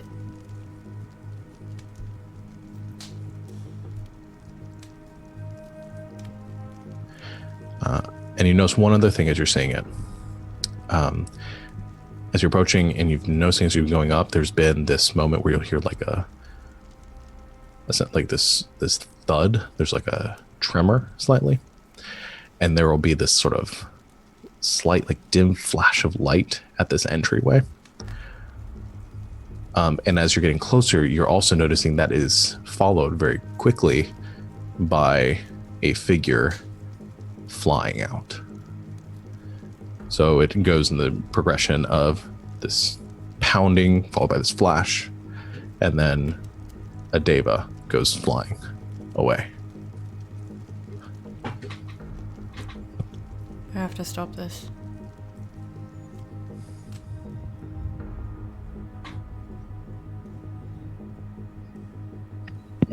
Do the devas that are flying away, do they pay any attention to us? Or they're just like on a mission somewhere? None of them have stopped to look down at you. Those of you with the higher perceptions, yeah, they don't seem to really to either notice you or to care that you're approaching. But yeah, they make off at speed, actually following this pillar of light, heading in the direction of the portal.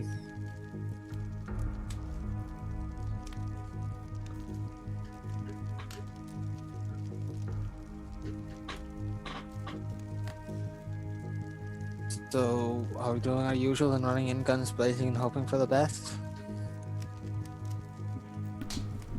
I don't really see another option.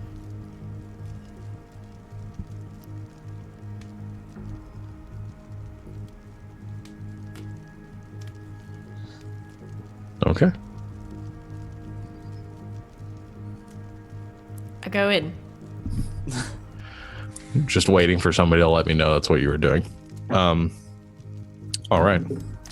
You reach the top of the stairs. You reach this last step, this last plateau, and you look into the darkness where this light is disappearing, illuminating some of the interior, and then sort of vanishing ahead. And as you are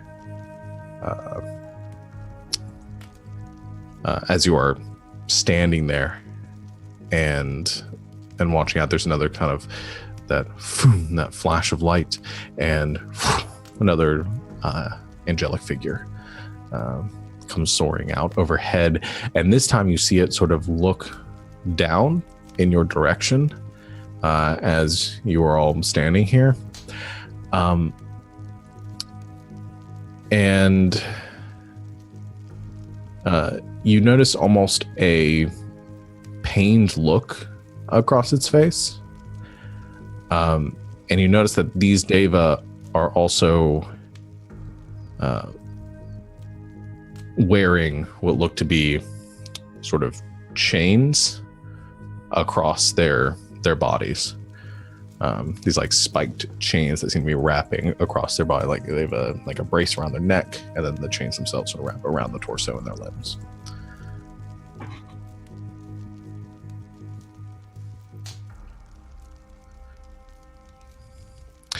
But you begin to head in to the to whatever the structure is, and it is massive. The doorway itself standing 50 or so feet tall. The doors swung inwards, and you can hear the echoes far within of voices resounding and reverberating off the walls, masked and sort of changed a bit by the distance and this perpetual sort of hammering noise. Is it any less hot in here? I say it's slightly less hot in here, yes. Your feet maybe aren't sizzling on the ground as much as they were outside. Maybe it's not such an exhausting heat. No. Okay, I am going to, once we get inside, take some components out of my pocket, I guess is where I keep them.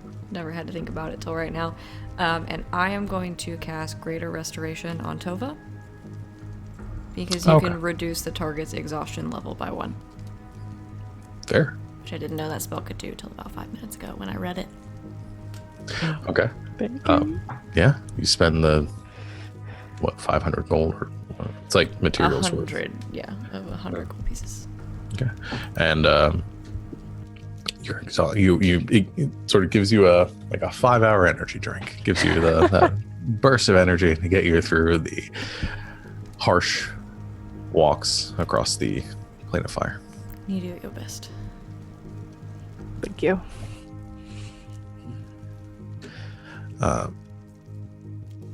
And as you all enter this chamber, it doesn't proceed very far in until you enter essentially the main hall in the only structure within this building. And there is a massive domed room, probably carrying almost to the top of this mountain, hundreds of feet high. And you see another flash of light ahead of you as there is enough light given off in the center of this room to reveal at the center an enormous golden anvil. Atop this anvil, you see an object floating above it and giving off a distinct golden light. And it's this object that seems to be resonating, this pillar of light that is piercing out from this chamber. And I think it very distinctly, those of you with the eyes to see it, you distinctly make out the shape of the celestial shard that was taken by the stalwart keepers, by Vesh. Around the room, you see movement as a few, I'd say a dozen or so soldiers of the keepers who were hurriedly making their way about their business have turned towards you and see you, and they begin to sort of draw their weapons and point them in your direction. And then you hear this there's this kind of shifting in the room as that there's another reverberation. And you see this sort of large object descend down from the ceiling and hit the anvil. And as it strikes, there's a burst of light. And then you see standing upon the anvil is another sort of another celestial that is sort of standing there and wavers for a second. And then there's another pulse of light, and you see them take to the sky and then go soaring off. And you can see there's some sort of object above or suspended above the anvil that is sort of hammering down on top of it, suspended by a series of pulleys and levers and gears that are worked into the room itself, this massive structure. Behind the anvil, though, is something even larger. You notice an arm, a leg, a torso of a almost 100-foot tall figure that is standing in chains and petrified behind the anvil. The rough visage of a woman in armor, head hung low, arms and bound to the walls upon these massive chains.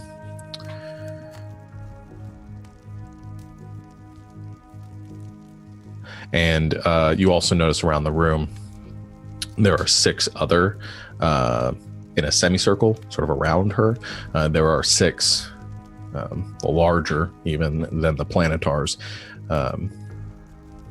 deva or angels that are also petrified, standing there in full armor. And as you're all standing, you hear a voice echo from within the room as the gleaming silver, almost platinum colored armor glints in the bit of light. You see Vesh walking across the room between her soldiers towards you. And she says,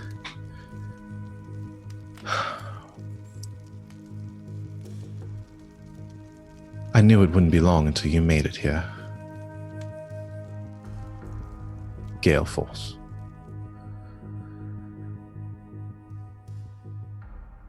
I love what you've done with the place. What I've done with it. Making bad puns at the bad guys, yeah.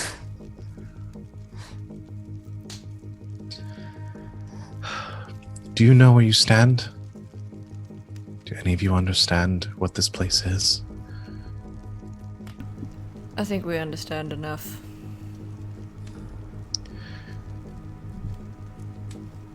She looks towards you, Dan. She says, you're a follower of Seraphine. Our Lady, and she gestures up towards the gigantic statue. She says, she's imprisoned here. I can free her. No. You can't. You know it. I know it. The rest of the gods know it. The rest of the gods, the angels that fought for their positions, that They only seek to keep them in prison so they can maintain the power that they have. You're wrong. And you've been wrong since the first time we met.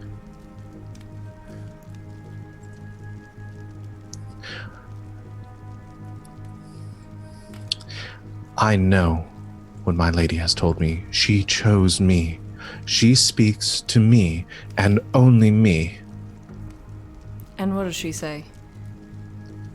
to free her. I'm sure she does. I'm sure there are all kinds of beings out there that say that. Does she say to murder innocent people? Does Her she say to tenets. do all of this? This is madness. And this is wrong. There are angels killing themselves. Because of you.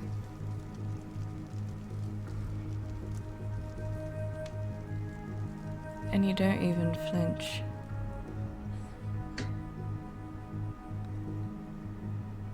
I have done what I needed. A few may fall to save the many. You're wrong. And I am not gonna stand here and let you kill all of us.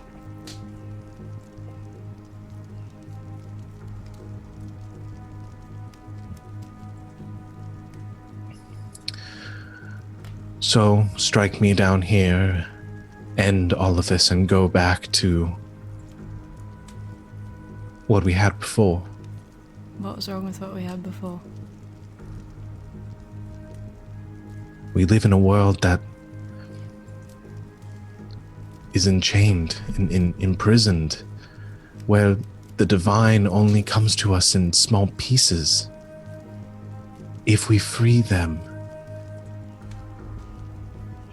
imagine the beauty, the paradise. We won't see it. You'll kill all of us. At least in that world we're alive. We're alive and free and...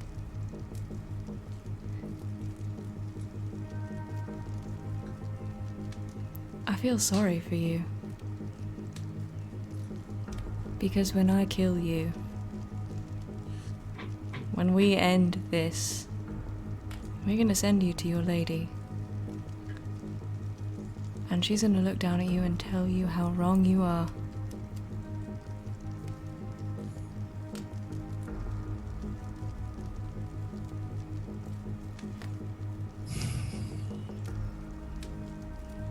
I had hoped you might have learned something new in these past few months. Oh, I have. Just because it's not the answer you want, doesn't mean it's the wrong one.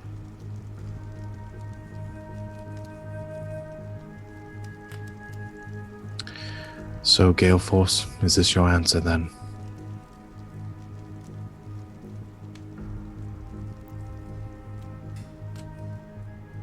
What do you say, Gale Force? Got your back, Captain.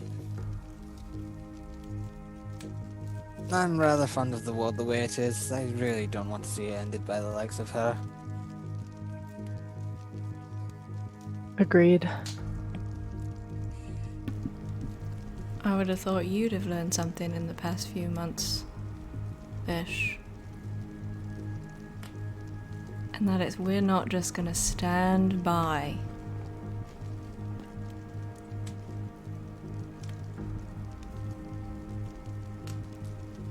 And do nothing.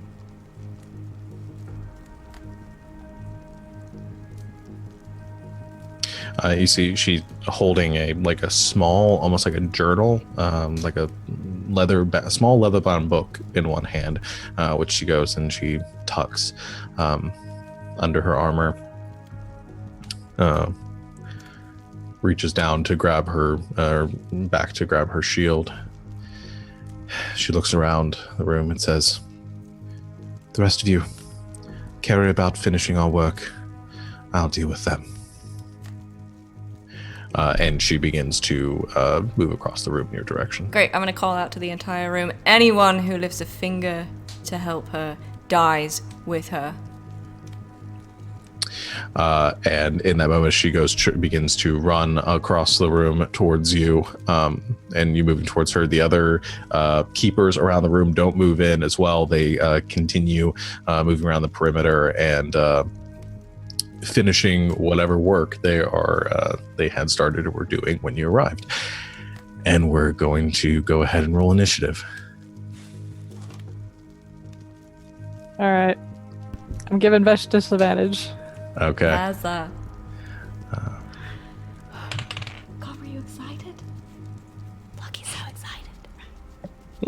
That's not bad. Oh no. That was bad for me. Mine was bad too.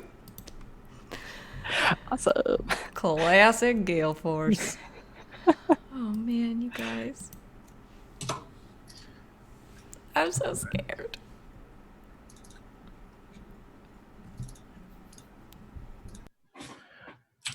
Alrighty. Is that her token? Yes. She's so cute though.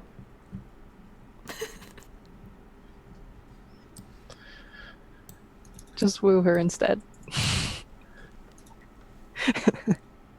Well, she rolled a 4 and an 8 because I can't roll. That is exactly what I rolled on the initiative for the other two. I rolled 4 and I rolled an 8. God, I suck at initiative. That's fine. All right, and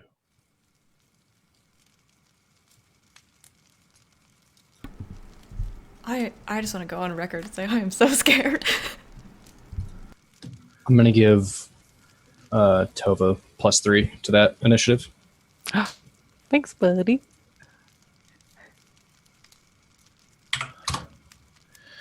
all right. Well, she's going last. But that will, I guess, Saddle going first.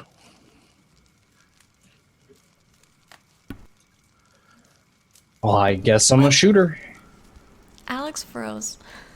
Oh no, he did.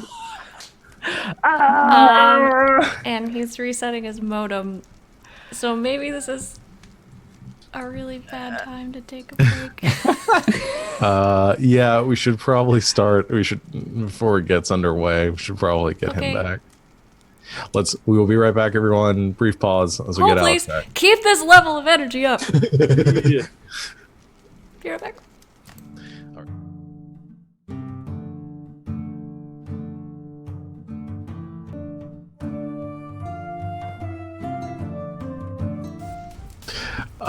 Welcome back, everyone. That was a great hype speech that I wish had been recorded. Unfortunately, it looks like Alex's internet is not going to cooperate. So we've gone from 3 back up to 4 and then back down to 3. But we're gonna power through, and I think Savannah's gonna run Lil, and Tova Morgan is going to run. Sorry, I went through every name in my head, getting to the right one. SpongeBob. Yeah, SpongeBob. So let's begin. Sadel, as you see Vesh charging across the battlefield in the direction of your party, what would you like to do? I don't even think you need to ask that question. Go ahead and shoot. 29. Okay. Just kidding, 31. Ooh. All right. She is going to use a reaction. I bet she is. All right. As she is charging towards you, you level a shot in her direction, kind of center mass coming straight towards her. You see her shield sort of glint for a second as she throws it up in front of her, use a reaction to add a 1d10 to her AC, and deflects the bullet, sending it ricocheting away and back into the room. Oh man, I forgot how cool she was. Oh no. Okay, well, I'm going to throw out my shield as well. Okay, and you send of your shield flying around as she doesn't break stride and continues moving towards you. Didn't really give you a break there to get used to the sheet, but it is Star's turn. Okay. I was just looking. I think it's a bonus action. Oh no, wait. Is it a bonus action? So I was gonna try to cast. Oh no, it's an action. Okay. Star's gonna cast Blur. Okay, that's a good one. So use an action, incants the spell, and Star's form begins to sort of shimmer a bit and like distort. So he casts Blur on himself, so disadvantage on attack rolls against him. That's pretty good. That will be his action. Then I don't know if he's going to do anything with his bonus action. Yeah. No, sorry, I'm not like familiar enough yet. No, it's fine. It makes sense because there's not really much you can do here with the bonus action to cast a spell. So we'll move on to Lilibet. Okay. How far? Vesh ran this way? Yeah, you can this meet way? her halfway. Yeah, Lilibet is going to give out a big ol' Lilibet battle cry. All right. Vine bottle! And, I think that's what she would probably Sounds do. about right. I think that's what she would Just do. like her. I love you, Sarah. I'm sorry. That might be worse than my little impression. And, well, Vine bottle! I don't know. Is she's gonna attack her, I guess. Does she get, Okay. Does Lilibet get 2 attacks? Yeah. Okay, great. She's gonna make 2 attacks with her awesome, she's using the Cold Forge Hammer. That's what she's doing. Yes.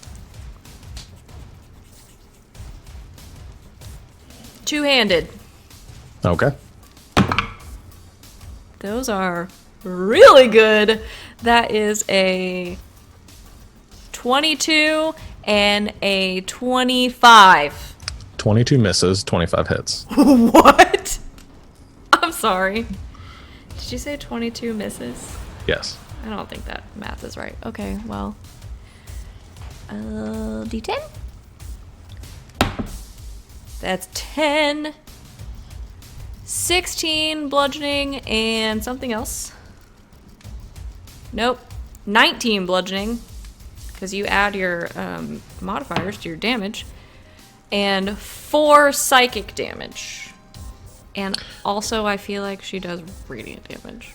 Only if she does. Oh, no, she automatically gets a 1d8 radiant It's damage. a D8, okay. Yeah, give me the total damage when you're done, by the way, because I can't get in pieces like that. 27. 27 total. Okay. Good job, Lilibet. Really solid hit. Okay, 27 points of damage.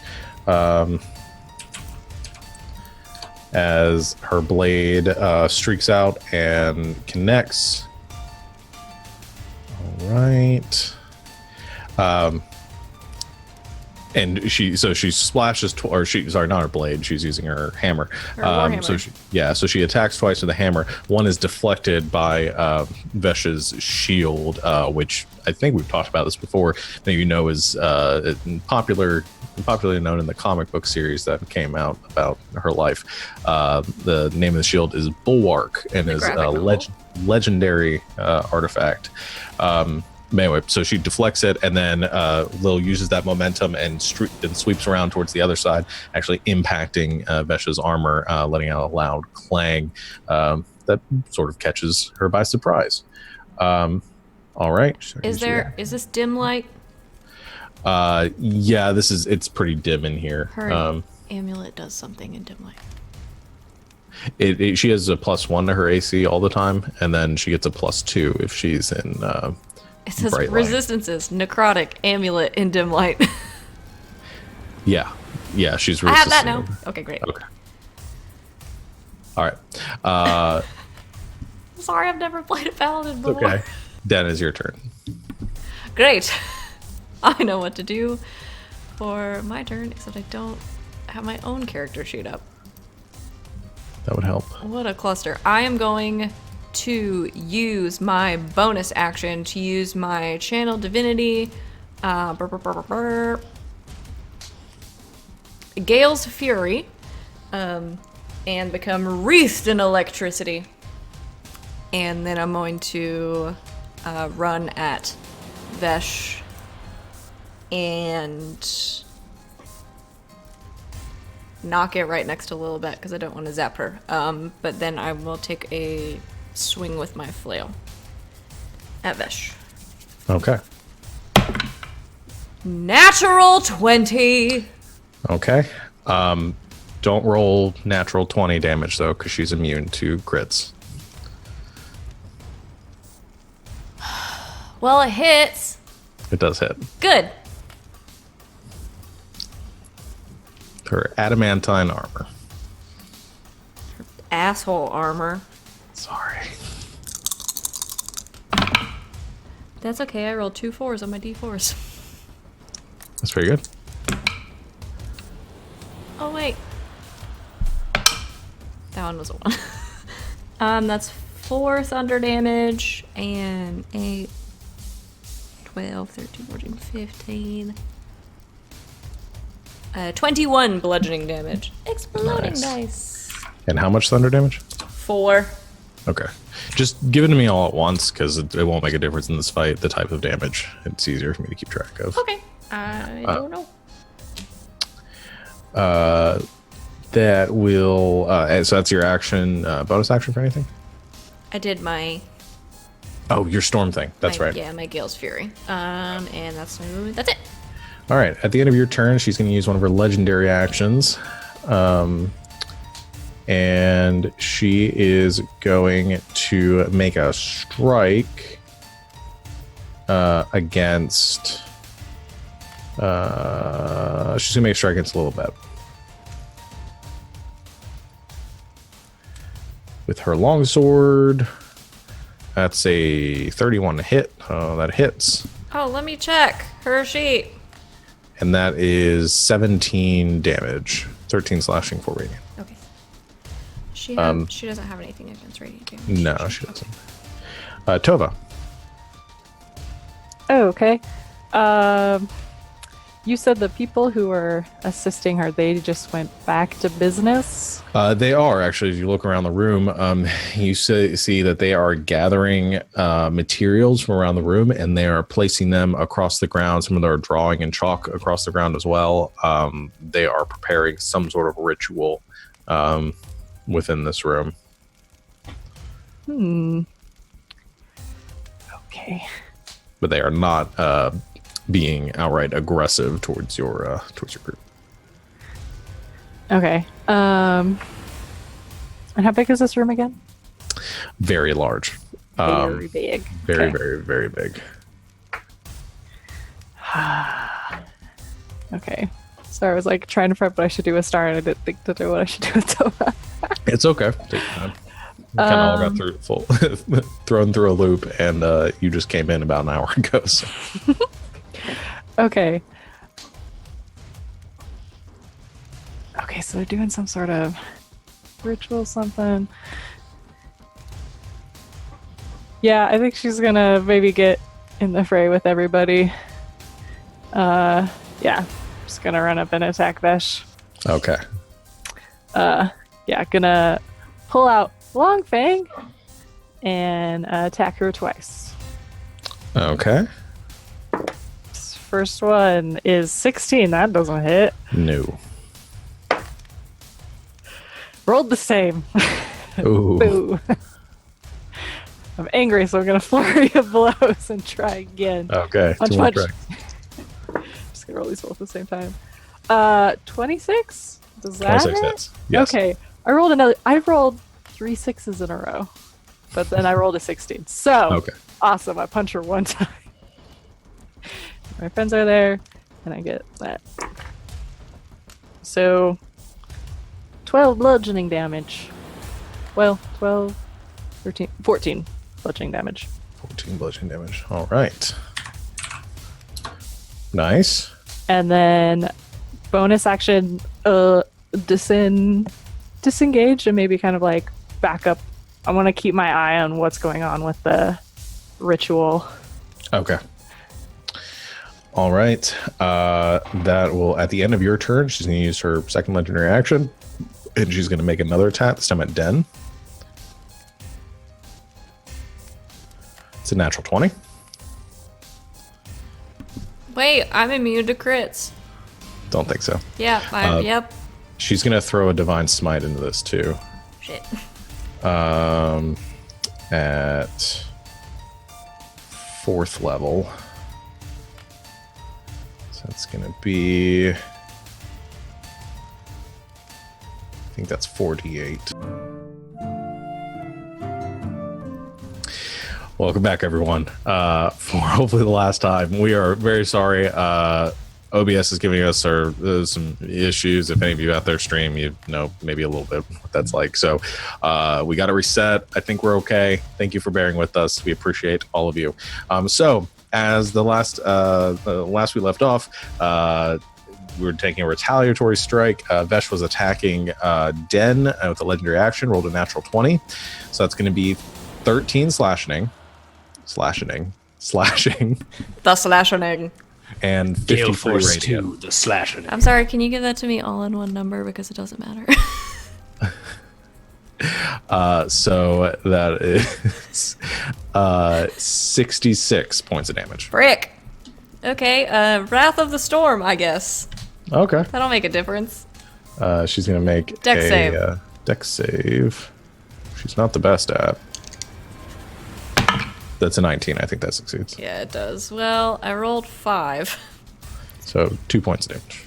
Of lightning damage, and I'm going to use my Thunderbolt Strike to push her 10 feet away. Okay, she gets pushed 10 feet away. Frick. All right. That puts it to Didar's turn. She's just chilling. Yep, ready to protect me. Okay. At the end of Didar's turn, she's going to use her last legendary action to make a strike at Tova. Okay. That's a 27. Or no, you disengaged and moved away. Never mind. I did, Okay. but I didn't move that far away. I mean, maybe. I don't know. I think if you disengage, moved away, she only has 5 foot reach, so that's Okay. So she'd have to do. So this one will be against Lil, since she's just hit Den. So that'll be 13 points of damage. And then that puts it to her turn. Instead of attacking, she is going to use her turn as an action. You see her begin to glow and watch as a pair of... Yes? She takes more lightning damage. Okay. We'll deal with that in a second, because as she begins to glow, a pair of spectral angelic wings go sprouting out from her back, and there is this aura that begins to emanate out from her and fills this like a dome around her. And I need both you within, well, I need Den and Lil and Tova if you think you're still within 30 feet. I don't know how far back. Yeah, I think you probably would have stayed. Okay, so I need all of you to make wisdom saving throws. Is this a frighten effect? This is. Anyone within 10 feet of Lil cannot be frightened. Well, there you go. We'll say if you're staying close enough to, if you're within 30 feet, I'll say you're within 10 feet of Lil. So we'll say the three of you are not frightened. You still need to make the save, because if you fail the save, if you move away from Lil, then you become frightened. Okay. Okay. Yeah, this one.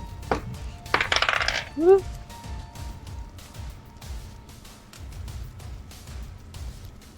Would you say it was wisdom? Wisdom. Lilibet rolled a 24. And add a +5 don't forget for the two of you. Okay. I rolled a 33. Okay. And Tova? 26. Okay. Yeah, you're all good. All right. But it was scary. It was real scary. Yeah. And as she is, the wings beat once, she's hovering slightly off the ground. And she's gonna, debating whether she's gonna fly away. No, I think she's just gonna stay right there. But she is hovering in the air in front of you, like an avenging angel, you might say. Then it's her turn. Just gonna put it to Sadell. I'm gonna try shooting her again. Okay.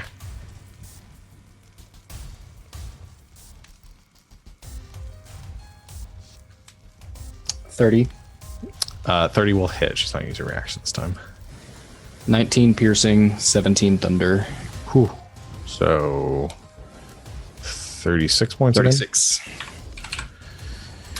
Ooh, buddy, that's pretty good. 36 points of damage. She, I mean, that's a heavy hit. As it sort of ricochets off her armor slightly, you can see the type of metal, and Sada would know this. You see the adamantine armor, nearly indestructible, but hits and leaves a slight dent in it as it ricochets off and actually grazes her her neck, causing her to bleed a bit from that. Okay, bonus action reload. All right. Yeah. Puts it to Star's turn. Okay. So he's gonna like run up close to her and then disappear as he uses the cloak to Misty Step and pop behind her and get her in the back with his claw. Okay. Oh wait, I gotta do that with advantage. Yeah, does have advantage. Well, 21. 21 misses. Bummer. Well, So Star, who's usually like, I mean, this master assassin part of your group, appears behind her, comes rushing up behind, and looks like he's going in for the death blow. However, you see her in that moment wheel around and throw her shield up in front of his claw. There's a like the light of sparks as it glints off it glances off the shield and misses. And you see sort of I think a stunned look on Star's face and a look of determination upon hers in that moment. yep. And that's what he's got. All right. That will end. I forgot something earlier. Damn it. Okay, I'll do that next time. That'll be Lil's turn. Is she- Unless Star's not doing anything else. Oh no, he already used his bonus action. Never mind. Lil's turn. Go ahead. Is she very high off the ground, or can No, a little bit she's- hit her? she's- Okay. More hovering for dramatic effect. Okay, cool. Then Lil is gonna go for 2 attacks. But I have a question about one of her abilities. She's got Holy Ward, which is when you use your Divine Smite, you or a creature you designate, within 5 feet of the target that you attack gain temporary hit points equal to your Charisma 5. I can't talk. That ability that she has that I can't read. Is there a limit on how many times she can do that? Only it's as many times as she can use Divine Smite, Okay. which she can do. But as just long that as she has temporary Divine hit points don't stack. Smite. No. Okay. That's what I need to know. Thank you. She's gonna go for 2 attacks Okay. at the floating lady. Okay.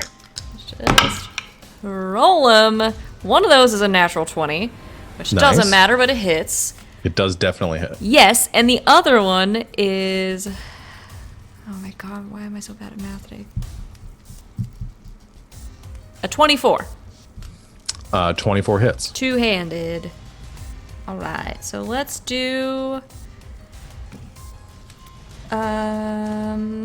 some damages. Can I do Divine Smite on both of them? Sure. She's got... Oh god, I don't know how to do Divine Smite. Help me out. I'm gonna do 1... That's a spell slot, right? 1 at first level, and then 1 at second level. Okay.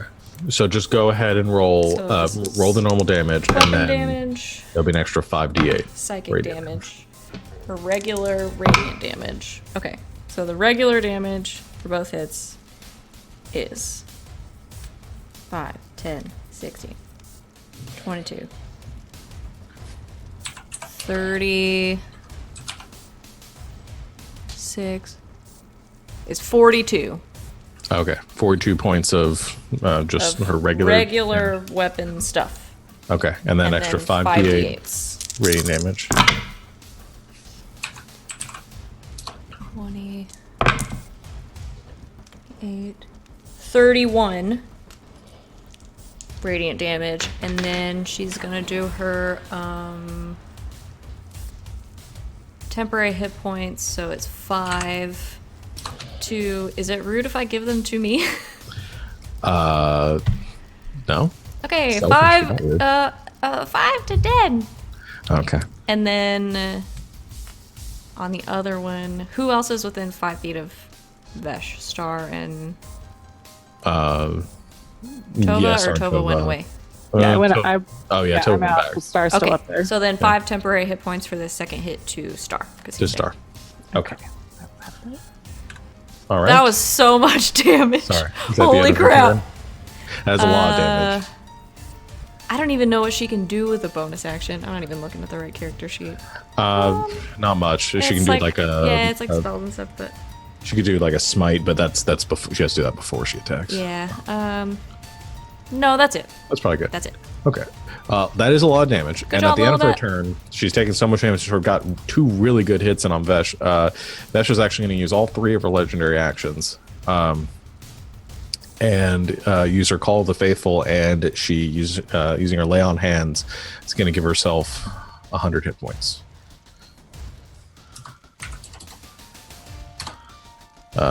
So she's not as bad anymore, because that was a lot of damage. Good job a little bit. But that's it for those. So that'll put it to 10. Oh, frick, I really wish we were right next to each other in initiative. I don't have time to decide what I'm going to do. I am going... We can shuffle you if you want to move you. This is fine. I can handle it. I'm an adult. Okay. I am going to actually activate my ring to give everybody, all of my friends, a flying speed Okay. while I'm thinking about it. Aerial battle. This is what I wanted. Aerial battle. Call sign. No, okay. I was going to do a Top Gun joke, but I'm not going to. I'm going to... I've got my... She didn't take her lightning damage. Sure, she takes 5 points of lightning damage. No, it's more than that now. We leveled up so many times. It is half my level rounded down. So, Oh, yeah. 7. 7. Okay, she took 7. I see you trying to make me forget. I'm gonna action bonus action to do 2 attacks. Okay. I'm rolling like fire. Good job, me. 28 and frick. 25. Yeah, both those hit. Yes. What kind of damage do I do? D&D is hard, you guys. The fast kind of damage. That is 6, 7, 8, 9. 31 points of damage. I'm really glad she healed herself. Okay, 31 points of damage. And that's action, bonus action. That's all I got. Okay. Tova. Just checking in on the ritual thing. I mean, It is proceeding as... I mean, without much knowledge of what they might try to be doing, they're still doing it. doing stuff. Yeah. Okay. All right. Just curious. All right. I'm gonna run at her and jump in the air and attack her with long fang. Okay. Does an 18 hit? I'm pretty sure it does. No. Gosh darn it. I'm gonna spend another key point and punch. Oh. I think 28 probably hits. Yeah, that does hit. I just rolled 18s. Nice. Okay, so.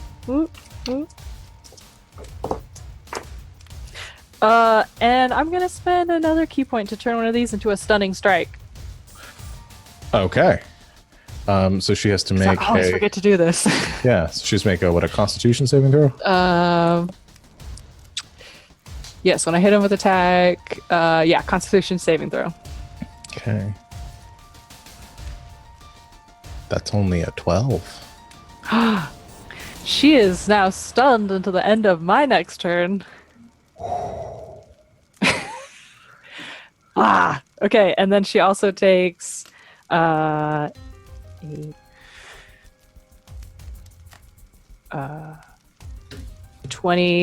points of bludgeoning damage.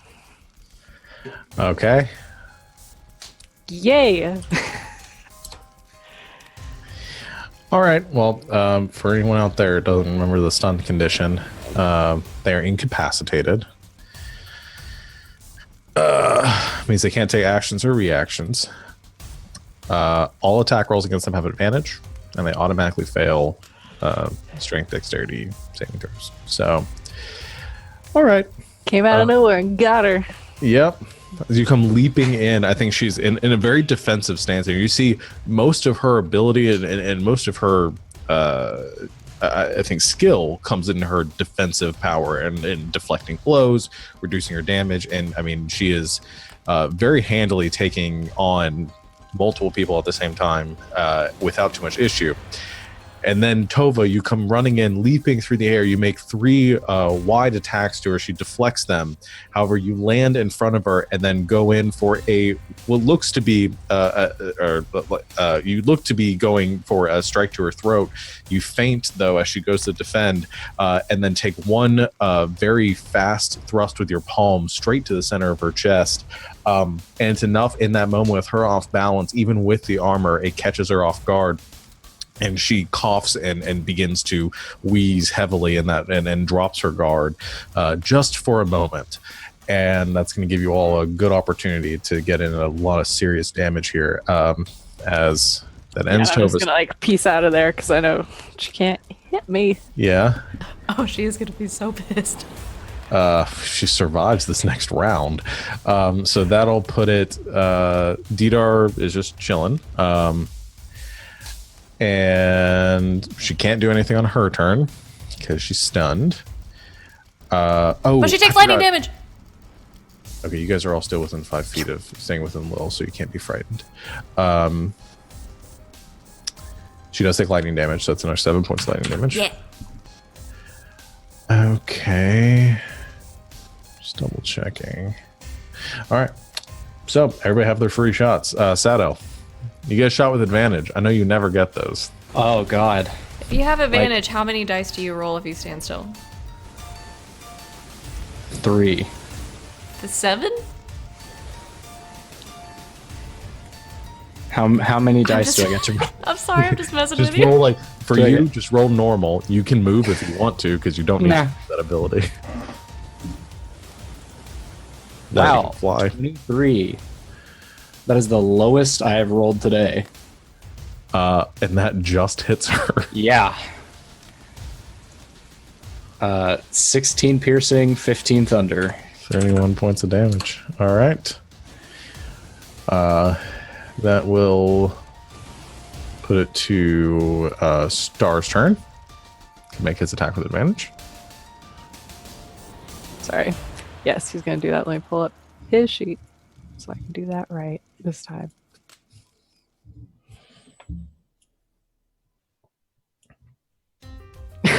T- 29. You rolled 2 29s. All these doubles. Yeah, that hits. Okay. I think I just do that. And then is a sneak attack. There it is. Okay. All right. It's 35. Yes. So 35. All right. And he also usually bonus action attacks Yeah, too. you could make a bonus action attack if you want to. But not with 15 though. No. I like the meow. Guys under there. Oh, that's so good. I'm so glad we got to see that. Oh wait, that's just his. That's just a claw attack. I don't think that's the right modifier. No. He should have more. He would have a plus 12 on that too, or something around there. I think that would still miss.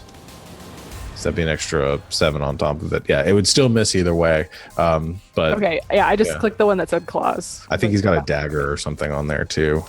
Oh, he a cold iron does. dagger. Yeah, Yes. that's what he. Alright. I think that's what he normally I'll do. But get either that way, I think it next would time. miss. Yeah.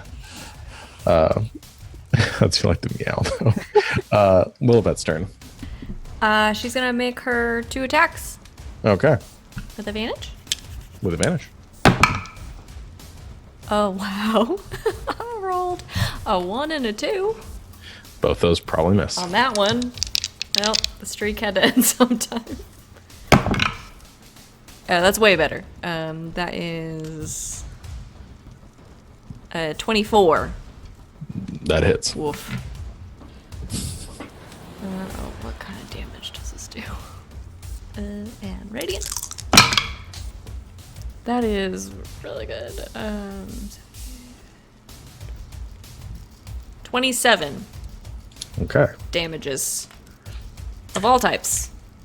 Lil doesn't discriminate. Did you reroll that one that she gets from her halfling luck?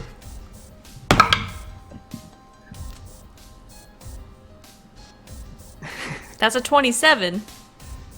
So that first one would have hit. Thank you, friends. That was G who remembered. Thank you, G. Lilibet, you have so much stuff on your sheet.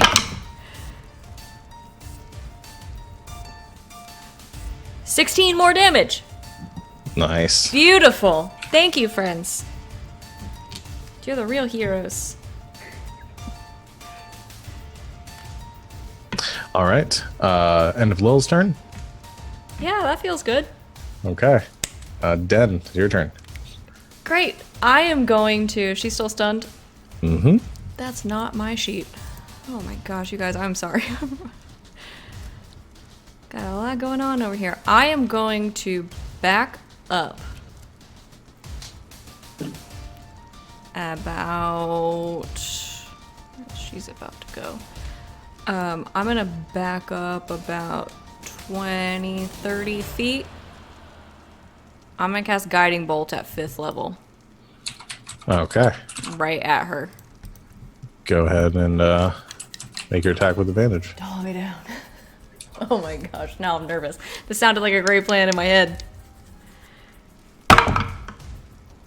That's really good. 28! That hits. That's so many. What is that? 4, 5, What 6, level did you do it at? 7, Fifth level? 8 d6s.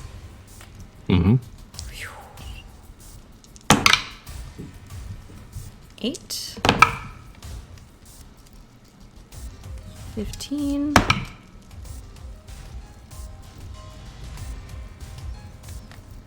I already forgot how to do math. 21. 32. 4 and one more.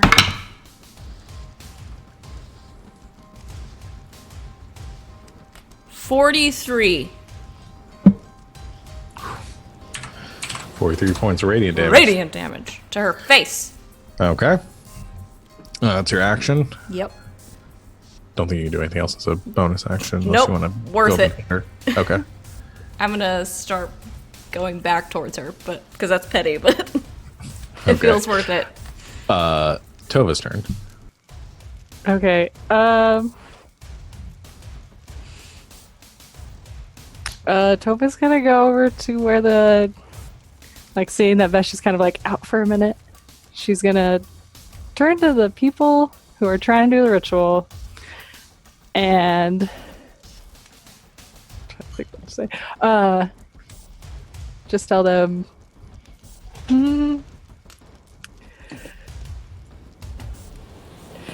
You must stop this. It's not. What you're doing is not right. It may seem correct, but it's not. It's gonna hurt a lot of people. And I guess see what happens. Probably nothing. Go to make a persuasion check for me. All right. I'm What's my- gonna say with disadvantage. Disadvantage. Okay, that makes sense. Since I'm like kind of an enemy.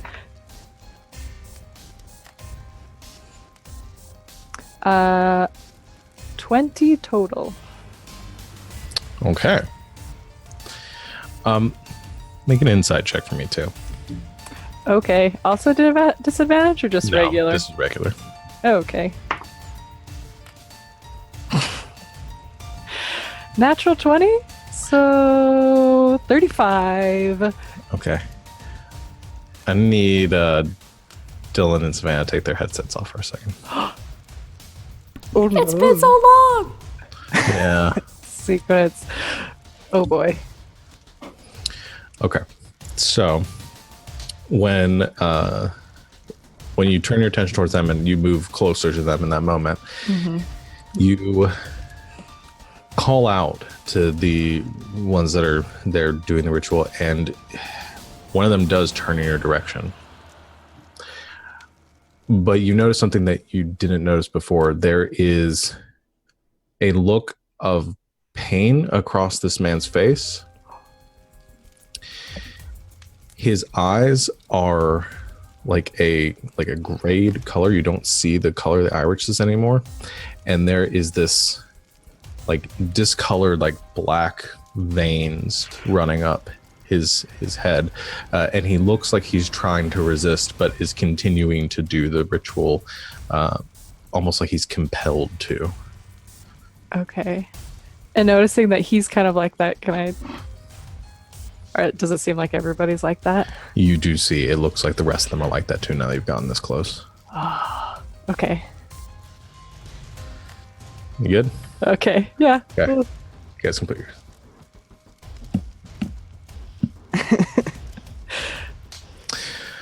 All right.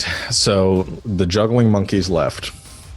Dang it!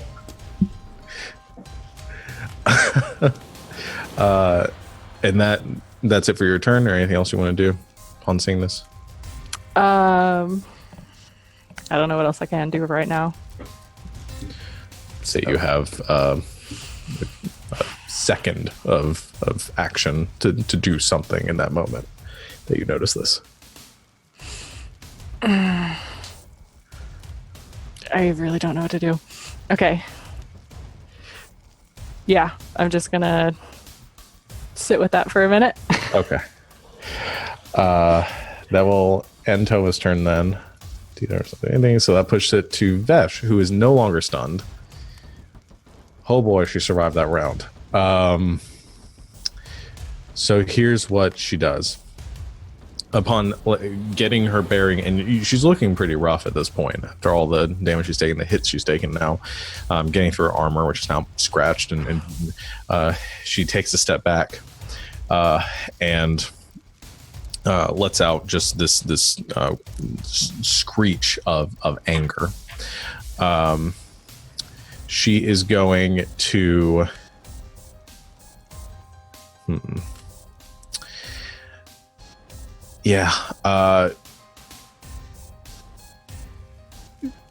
she is just going to go into a frenzy that is towards just running straight along to all of you, swinging her sword wildly. She looks like she's essentially just on the brink here and just pushing herself to try and defend against all of you. And you see that veneer, that stoic nature begin to drop. So first she's going to go ahead and make 2 attacks. So she's going to make her... Actually, what she's going to do first is, as she's crying out in pain, I think she is going to make... she's going to look towards Den. And she sort of mutters under her breath, and you see this cold chill sort of run up your spine. She's going to mark you with her vow of enmity. And she is going to make attack against you at advantage.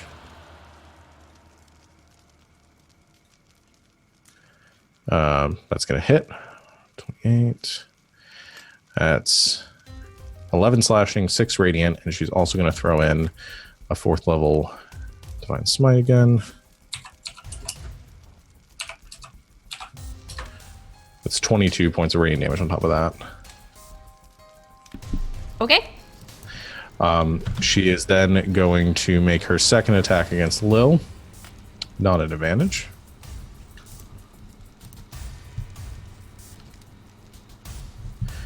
That's gonna be a 21 to hit Lil. That hits. That's 11 slashing, 3 radiant. She's gonna do another 4th level divine smite on that.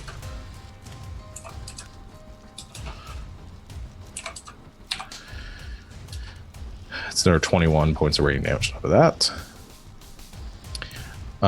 And then she is going to use her action, or her bonus action, to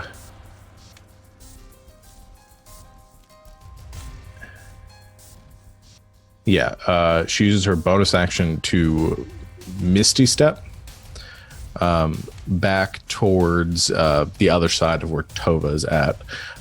So she Misty Steps 30 feet and sort of interposes herself between you and the ritual.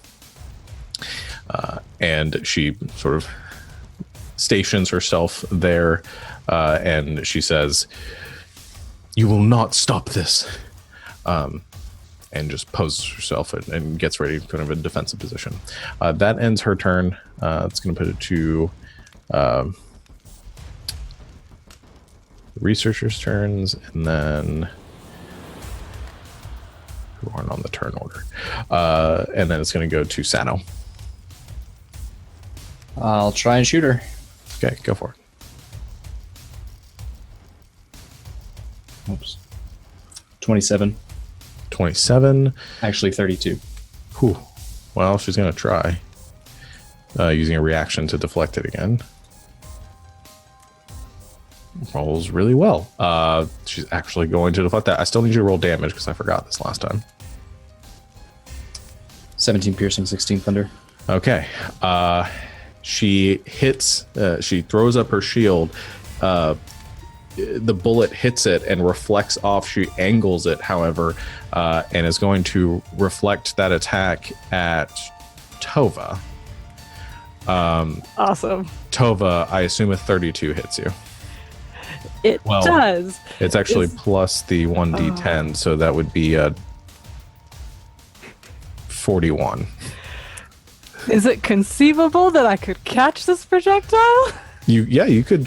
So it doesn't have to do with the attack roll. It's just the damage. That's the highest attack I've ever seen in a game of 5th edition. That was a 41 to hit. I guess I take credit for that. Yeah. Okay, so I'm trying to find the thing on my sheet.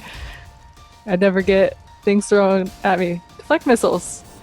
I'm gonna try to, I guess, I'm gonna try to reduce the damage. Okay. That's So what it does. So Yeah. it still hits me, but I Yeah. can reduce it.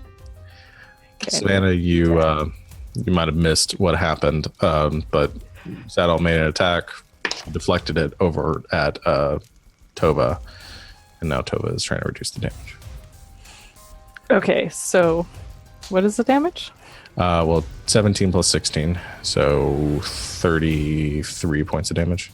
Okay, and I'm able to reduce that by 20, so it's only 10.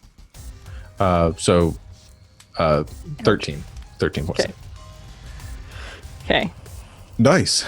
So like, or I don't even know. How do you catch a bullet? You do Carefully. though. Yeah, you just With kind your of, teeth. Well, I think you're able to sort of try to deflect it out of the way, but it's not enough to fully deflect the bullet. Yeah, so it like wings it still me. hits. Yeah, it still Yeah. wings you. Okay, that But makes you are able to use your momentum and use your lightning fast reflexes to deflect the bullet just slightly. Okay. That puts it to Star's turn. Okay. Star's gonna. Let's see. He's still got blur up. Yeah, and he hasn't taken any damage, so I think he's just gonna try to. Yeah, and I forgot to say at the end of Saddle's turn, she's going to use a legendary action to take the dodge action. Okay. So, But yeah, I think he's gonna kind of run up. Yeah, I don't know if he can get there. His speed is 30. I don't know how. Yeah, he can Probably get he can get up there. Yeah. Okay. And then, yeah, I was gonna,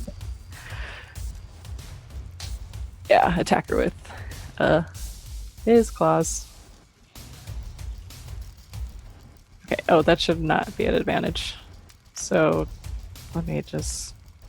Did you take the first one when it's not an advantage? Oh, because it would have been disadvantaged, so it would have been the first one either way. Okay. Just take the first one. Okay. 22. which is 22 misses. Okay. And then just bonus action with the dagger. Okay. Oh, disadvantage. Let me just hit it again. Yeah, I'd miss either way. Yeah. Okay. So So he nope. goes to make 2 attacks, but again, she's interposed her shield in front of her. She's in a defensive stance and very easily kind of tracks him and deflects both of the attacks. Okay. Okay. Lilibet's turn. Can Lilibet get to her? Yeah. Okay, great. She's going to do that and make her 2 attacks. Okay.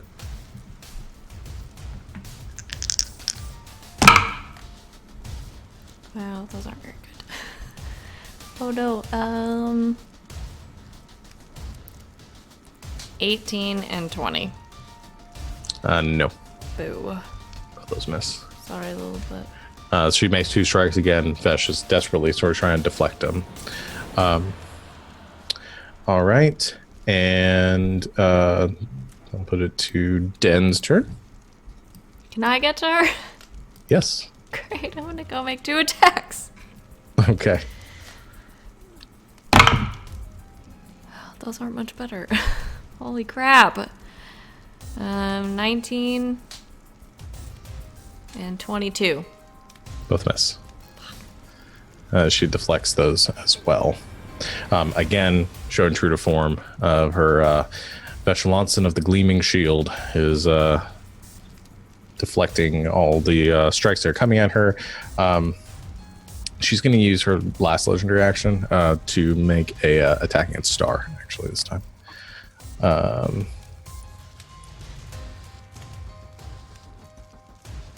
That's going to be a 32 to hit, so that's going to hit for Oh, 12. he has blur.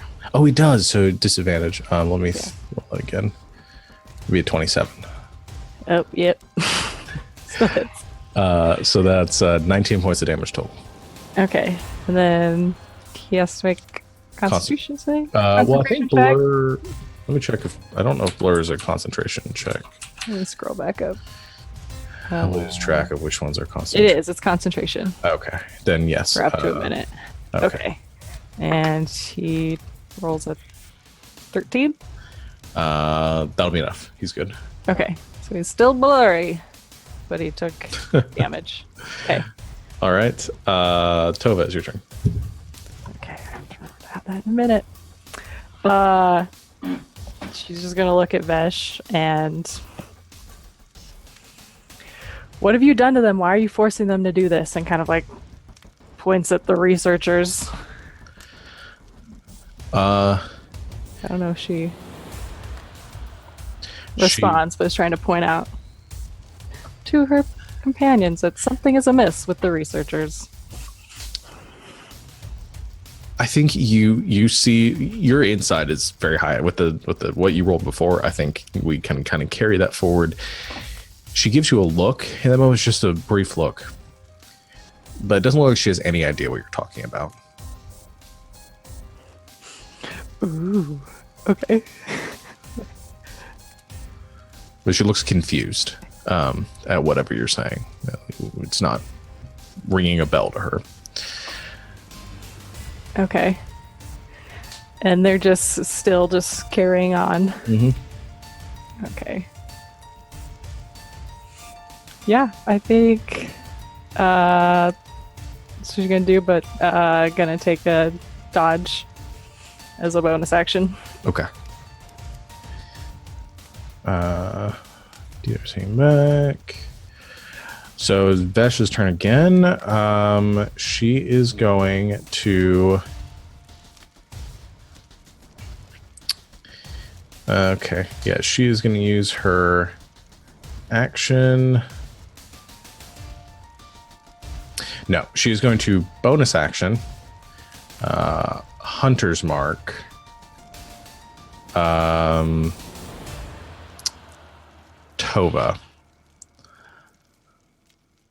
Cats. She's going to bonus action Hunter's Mark Tova, and then she's going to make her 2 attacks. First one is going to be this. First one's going to follow up on against you with disadvantage, Tova, because you took a dodge action. Yeah. Probably help my chat up. I think it's going to hit the 26. Yep. So and that's going to deal. It's going to be 15 slashing and 8 radiant. Okay. And then she's going to make her other attack against Star.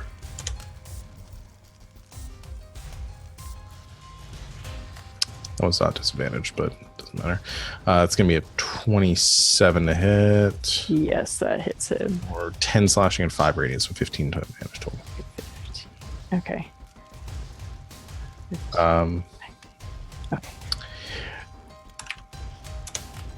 And that's all she is going to do. That's all she's going to be able to do in her turn. However, again, in this raged state that she's in right now, you watch as she is continue to interpose her shield, making quick strikes and going back into offensive position. Tova, you notice this. I think Den, you do too. That you might not understand the meaning behind it.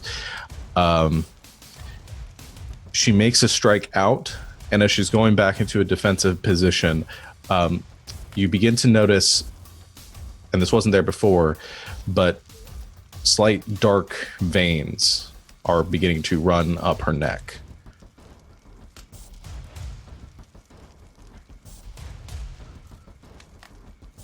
So that will end her turn. Sato,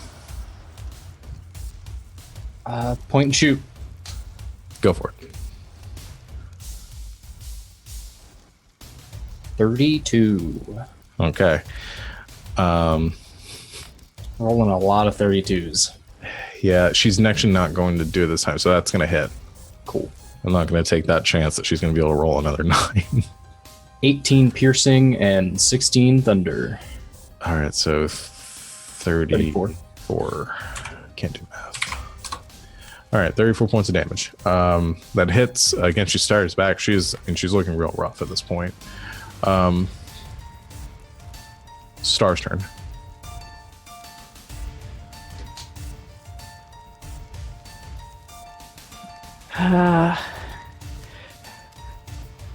What would Star do?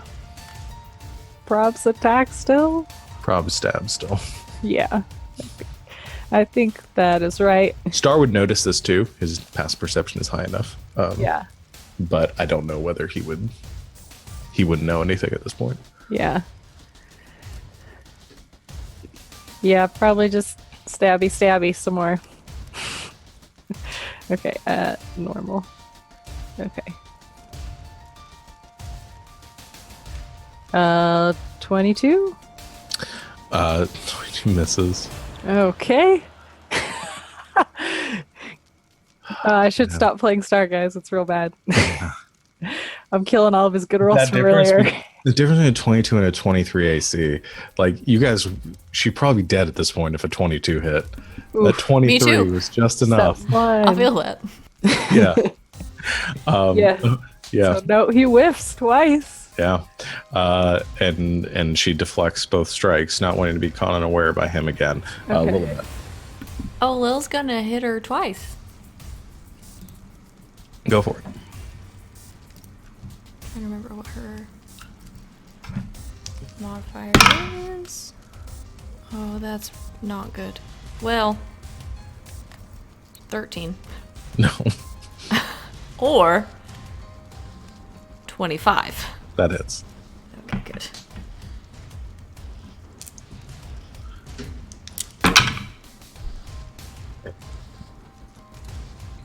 Uh, 15. 15 damage. Okay. All right.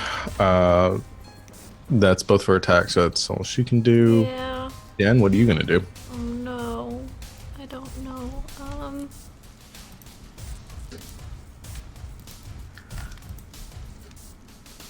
So she's standing there all like angry and defensive. Mm-hmm. And she has creepy black veins on her neck. And the researchers are doing stuff in the background. Mm-hmm. They haven't stopped. Oh no. Nope. Intelligence of 7.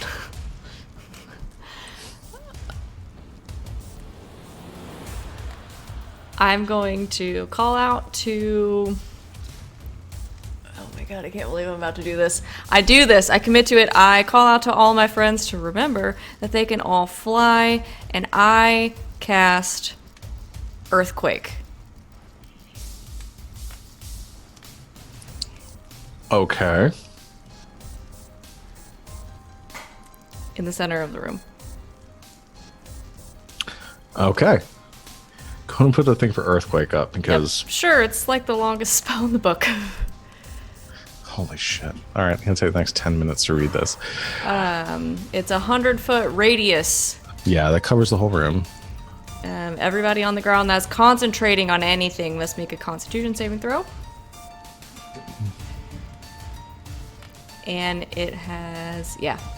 The ground becomes difficult terrain. Everybody remember you can fly?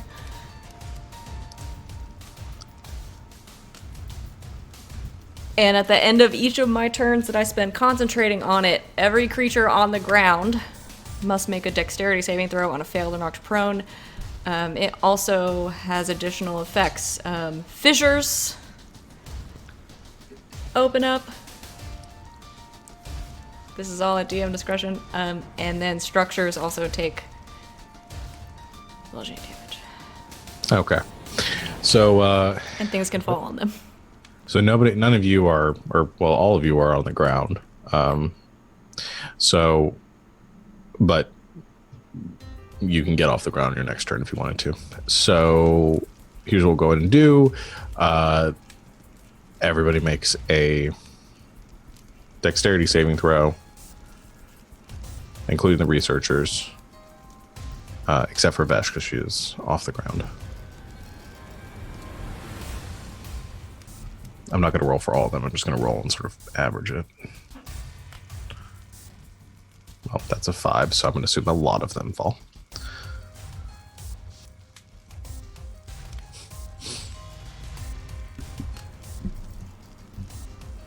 DC, sorry, I should have said that. DC 18. Okay. Does Grandpa biff it too?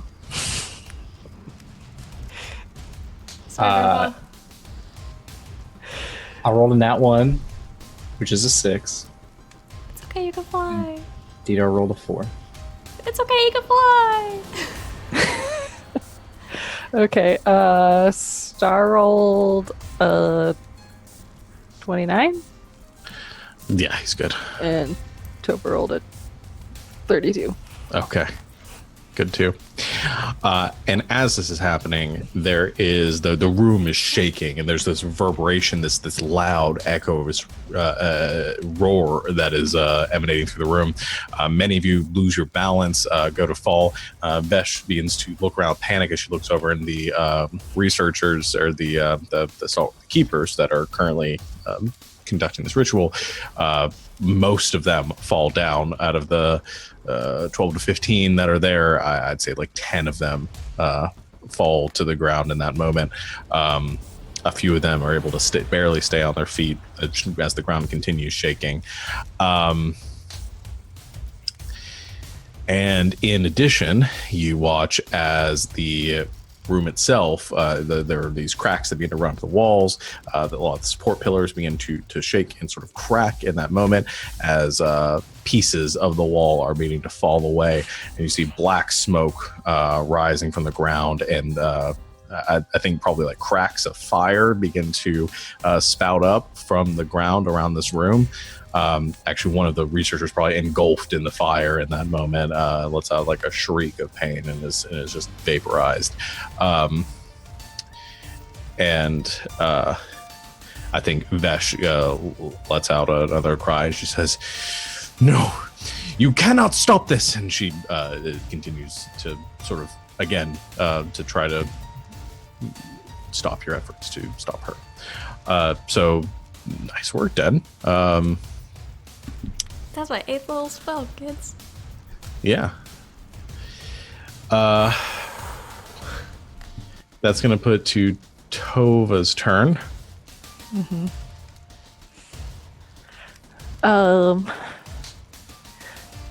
I guess okay, so I didn't fall over, but yeah, I'm gonna look at Vesh and just say, I don't think you're even in control of yourself, and try to word of peace her. And she needs to make a wisdom saving throw. Okay.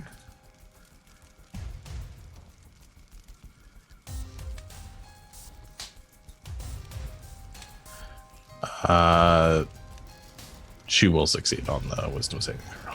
Okay. All right. So she is not charmed. That's okay.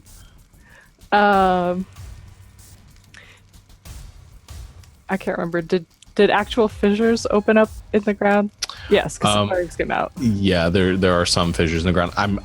I'm ruling it's mostly structural damage in here. Then it would be the fissures large enough for people to fall through opening up. So we're going more with the structural damage on this one than we are with the ground opening up and you guys being swallowed whole. And just contextually, if it helps, this is a concentration spell, so it keeps happening. Yeah, it hasn't stopped yet.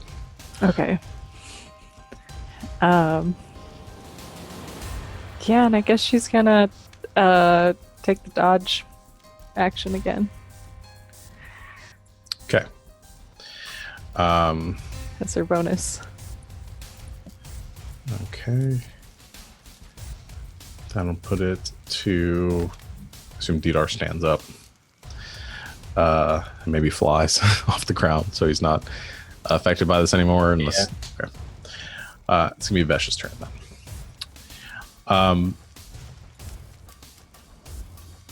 So I think this is what happens at this point. Vesh hovering in the air, seeing the ritual being disrupted and seeing the pieces sort of falling away, lets out a cry of pain and panic as you watch the anvil on the other side of the room, that's behind all of you, just on the other side of where the keepers are setting up this ritual, kind of lists slightly. And you see the ground begin to crack there and break, and she panics as she goes flying, sort of ignoring all of you for a moment, and begins to fly in that direction. You guys could take opportunity attacks if you wanted to. All right, go and take your attacks. 30. Hits. I guess Lil will do one too. Yeah, I bet Star would do one. Yeah. 22. 20 misses. 16. He's having a rough time. Yep. Got her. I can't do thunder damage because it's not my turn. 12 bludgeoning. 12 bludgeoning. All right. Oh, she also took lightning damage. Oh, she Can I make an attack? No, because you're at range. 7 lightning damage. Okay, cool. Okay. But as this happens, the anvil is beginning to list and fall. You watch the ground is crumbling away beneath it, and as it falls, she positions herself underneath it and is trying to hold it up. You see that the divine shard, the fragment on top, being to spark and sputter slightly, and that pillar of light is beginning to fade as it's continuing to fall. And she's letting out a cry of panic as she is trying to hold up this anvil. keep it from collapsing down into whatever is beneath this place. You see the large figure, the petrified form of Alarius, is sort of listing forward, but the chains holding it in place. It's this immense statue is being held there. That's all she does in her turn, because that's all she can do. Going to sort of a loose initiative order. Sadel, you're going first, or what do you want to do? I'm gonna fly up off the ground. Okay. Are you going to attack? Is it? Did she get word of peace? What is it? No, Oh, It didn't work, yeah. It did not seem Didn't work. Okay. All right, then yeah, I'll attack. Okay.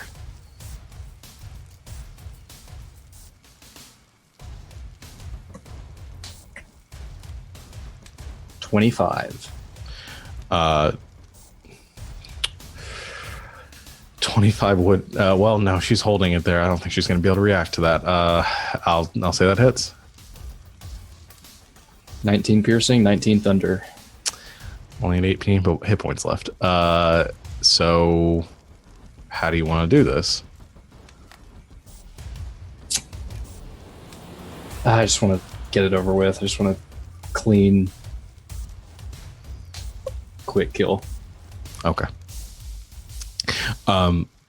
There is a shot that rings out as you all see her holding this anvil and trying to keep it up.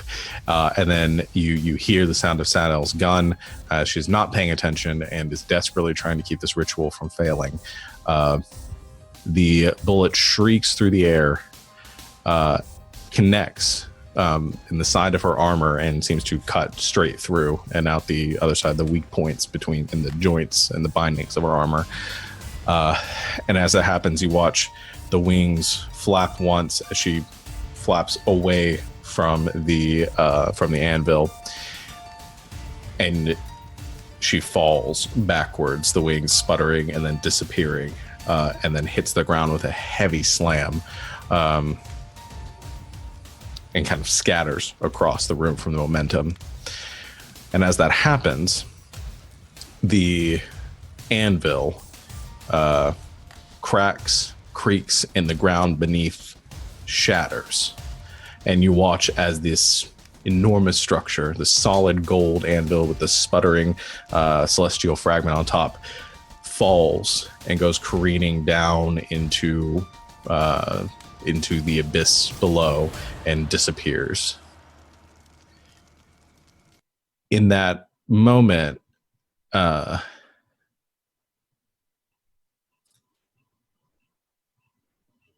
that's happening, that's not the music I want. Let's go with this.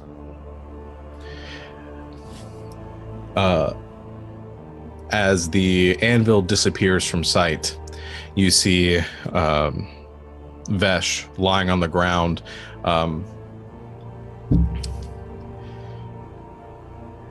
and her weapons her armor are away from her. And you watch as the researchers, the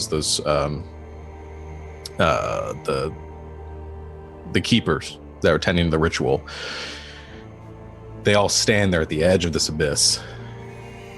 You watch as the statue of Alarius kind of leans forward and then is taut against the chains. And then you watch as one by one, each one of those researchers falls. Each one collapsing to the ground. The light ahead vanishes, that pillar is gone. And with each one that falls, there is this little sort of moat of darkness that's left in the air where they were standing. And you see Vesh as she's coughing there and is slowly bleeding out. She gives a panicked look and turns and looks beside her, and you see that journal that she was holding that's there. It's lying open and sort of stained with her blood. And the pages begin to flip one at a time. And as that reaches the center of the book, there is this burst of dark energy that seems to spill forth like tar from the book itself. And it coalesces with the dark energy of the keepers. And as it forms there, you see a person form out of this darkness, a roughly humanoid shape. She has long white limbs, black sort of bindings across her body, and is otherwise human looking except for a face that is pale and featureless, with a grinning and mouth of sharp teeth across it. Vesh has a look of terror and panic across her face as she reaches for her weapon, and her hands fall limp and she collapses backwards, the life leaving her body in that moment. The woman stands there and she looks around, as far as you can tell, and there's this voice that emanates throughout the room. And she says, "Thank you, Vesh. You've been a wonderful puppet.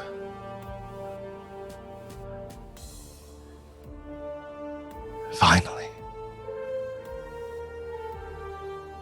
I can finish what I started."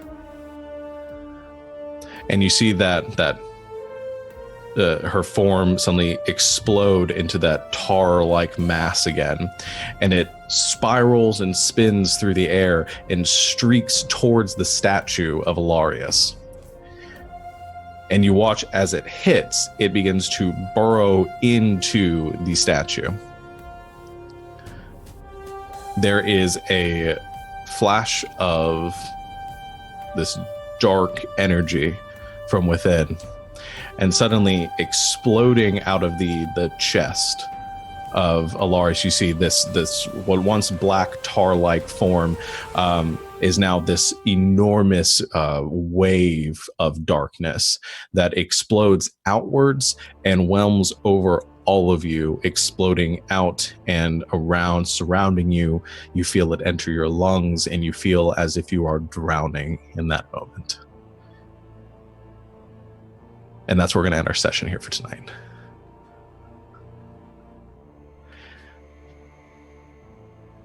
What?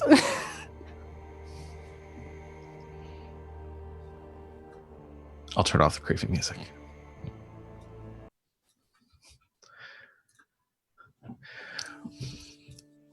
Well, we will continue this next Saturday and continue this adventure, or what's left of it. Everyone has a very irritated and or scared look on their face. Oh man.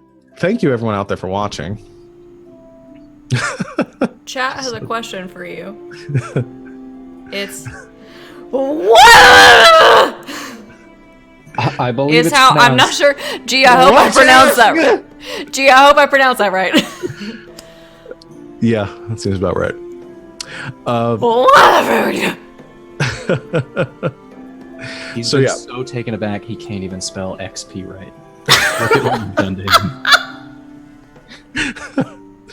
Anyway, I'm going to go ahead and close it here because it's late. Thank you all for watching. We are very sorry for any of the technical difficulties that we had tonight.